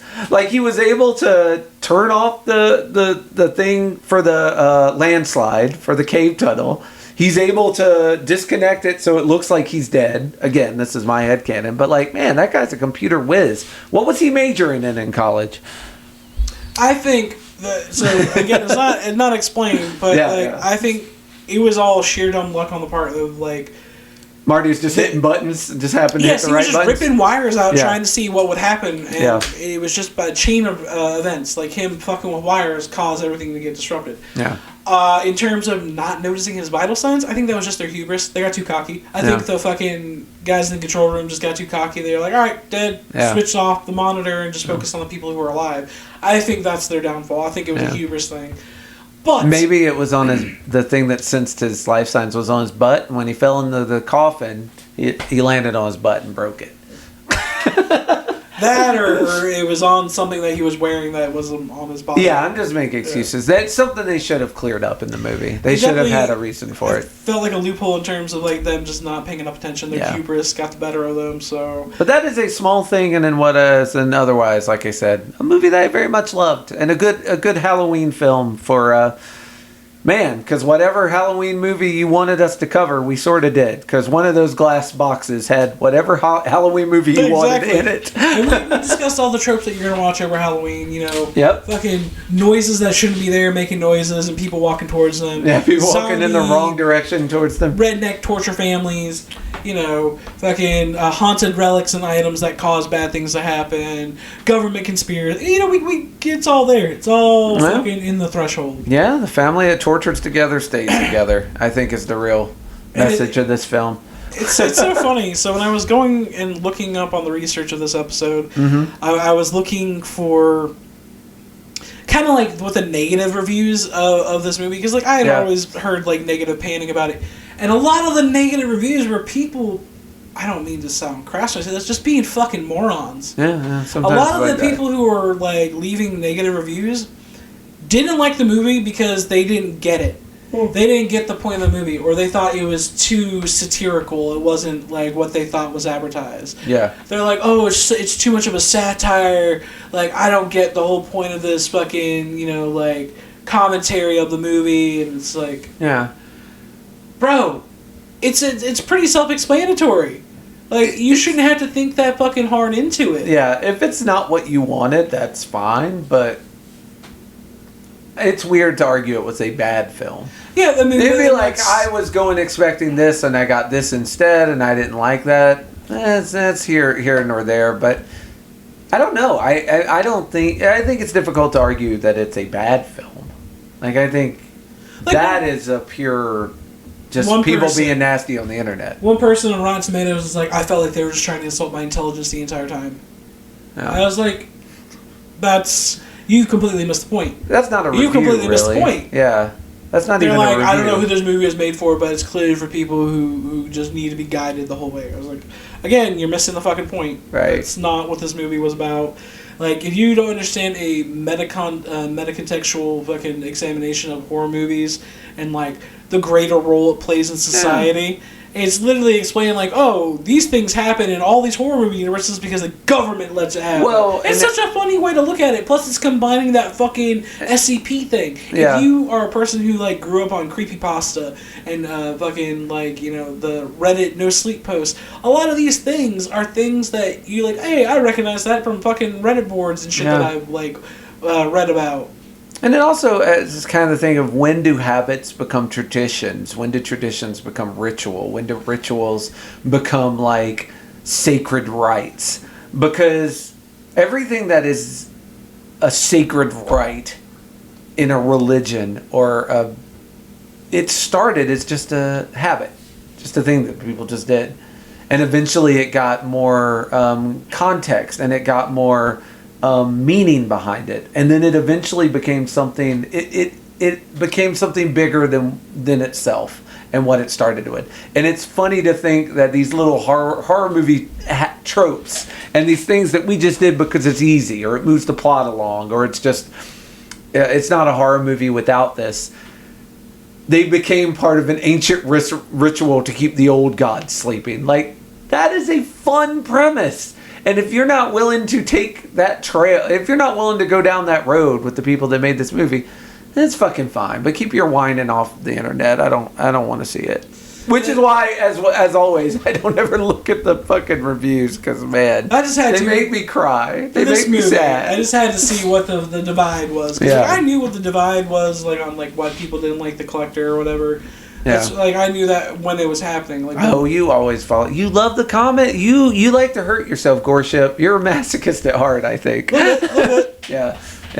Well, if you want to masochist us again next month, why don't you pick us out a movie to watch? How about that, buddy? All right. So, in November. In the vein of masochism. Yep.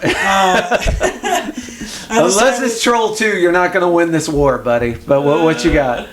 No, I guess I should say the movie itself, like the contents of what happens in the movie are really masochistic. Fair. I have decided to go with another movie that I like very much, not super old, actually within the last like 6 years, The Void. Ooh, I haven't seen that one either. Lovecraftian. I do love a good craft. We are getting Lovecraftian once more. Yeah. And The Void is a Canadian film. Ah. So you will see a couple of people we recognize. Our neighbors up north. Yeah. You're going to see a couple of people that we've recognized from non-horror things in this movie. Mm-hmm. I fell in love with this movie just because, like, I don't know if it was the poster or maybe it was the suggestion from a fellow artist who was making like poster artwork for it as like a fan thing. Yeah. And like I had never heard about it. It was one of those things that was like an indie release straight to DVD, and I searched it out, fucking found a director's copy, bought that bitch from Amazon UK. Yeah. Because like the original American version had a shitty cover artwork. I was like, fuck that. I want the cool UK release version. Nice. So I got that bitch and I have it with all the commentary and the special effects. It's a lot of practical effects with space monsters, so I'm here for that. We're gonna love the shit. It's very gory, very Elder God, Eldritch horror. I love a good Eldritch horror. I've been waiting for an Eldritch horror that's been done again as good as In the Mouth of Madness, which is still that's the pinnacle of that horror that I hold up, and I'm always looking for things to reach out, and maybe The Void will do that. We'll find out. I got a good feeling. In November, man, that's exciting. I love it. I love a good Lovecraft. I almost chose a Thanksgiving themed horror movie, but I'm like, fuck. Well, they did just come out with Thanksgiving recently, and I was wondering if you were going to take the easy way out. I avoided my better nature. There's always next year. I avoided my better nature. Well, until then, everybody, you know the drill. check out the show notes. You got all the information about this movie and next month's movie. And also... in 2 weeks' time. Ways to contact us and, get in touch with us if you need to tell us things. If you like what you hear, leave a good review, recommend it to a friend, etc., etc. As we started last month and we're going to continue this month, the short will not be here. Normally this is where we would put our little horror short in, but that will be coming out on the 15th. So, and on the 15th, we will also remind you again about the movie for next month. So you'll have another little reminder in the middle of October, so you don't forget November's movie. Until then, anything else, Goreship? Hey. Smoke government-laced weed. You heard the man. Bye.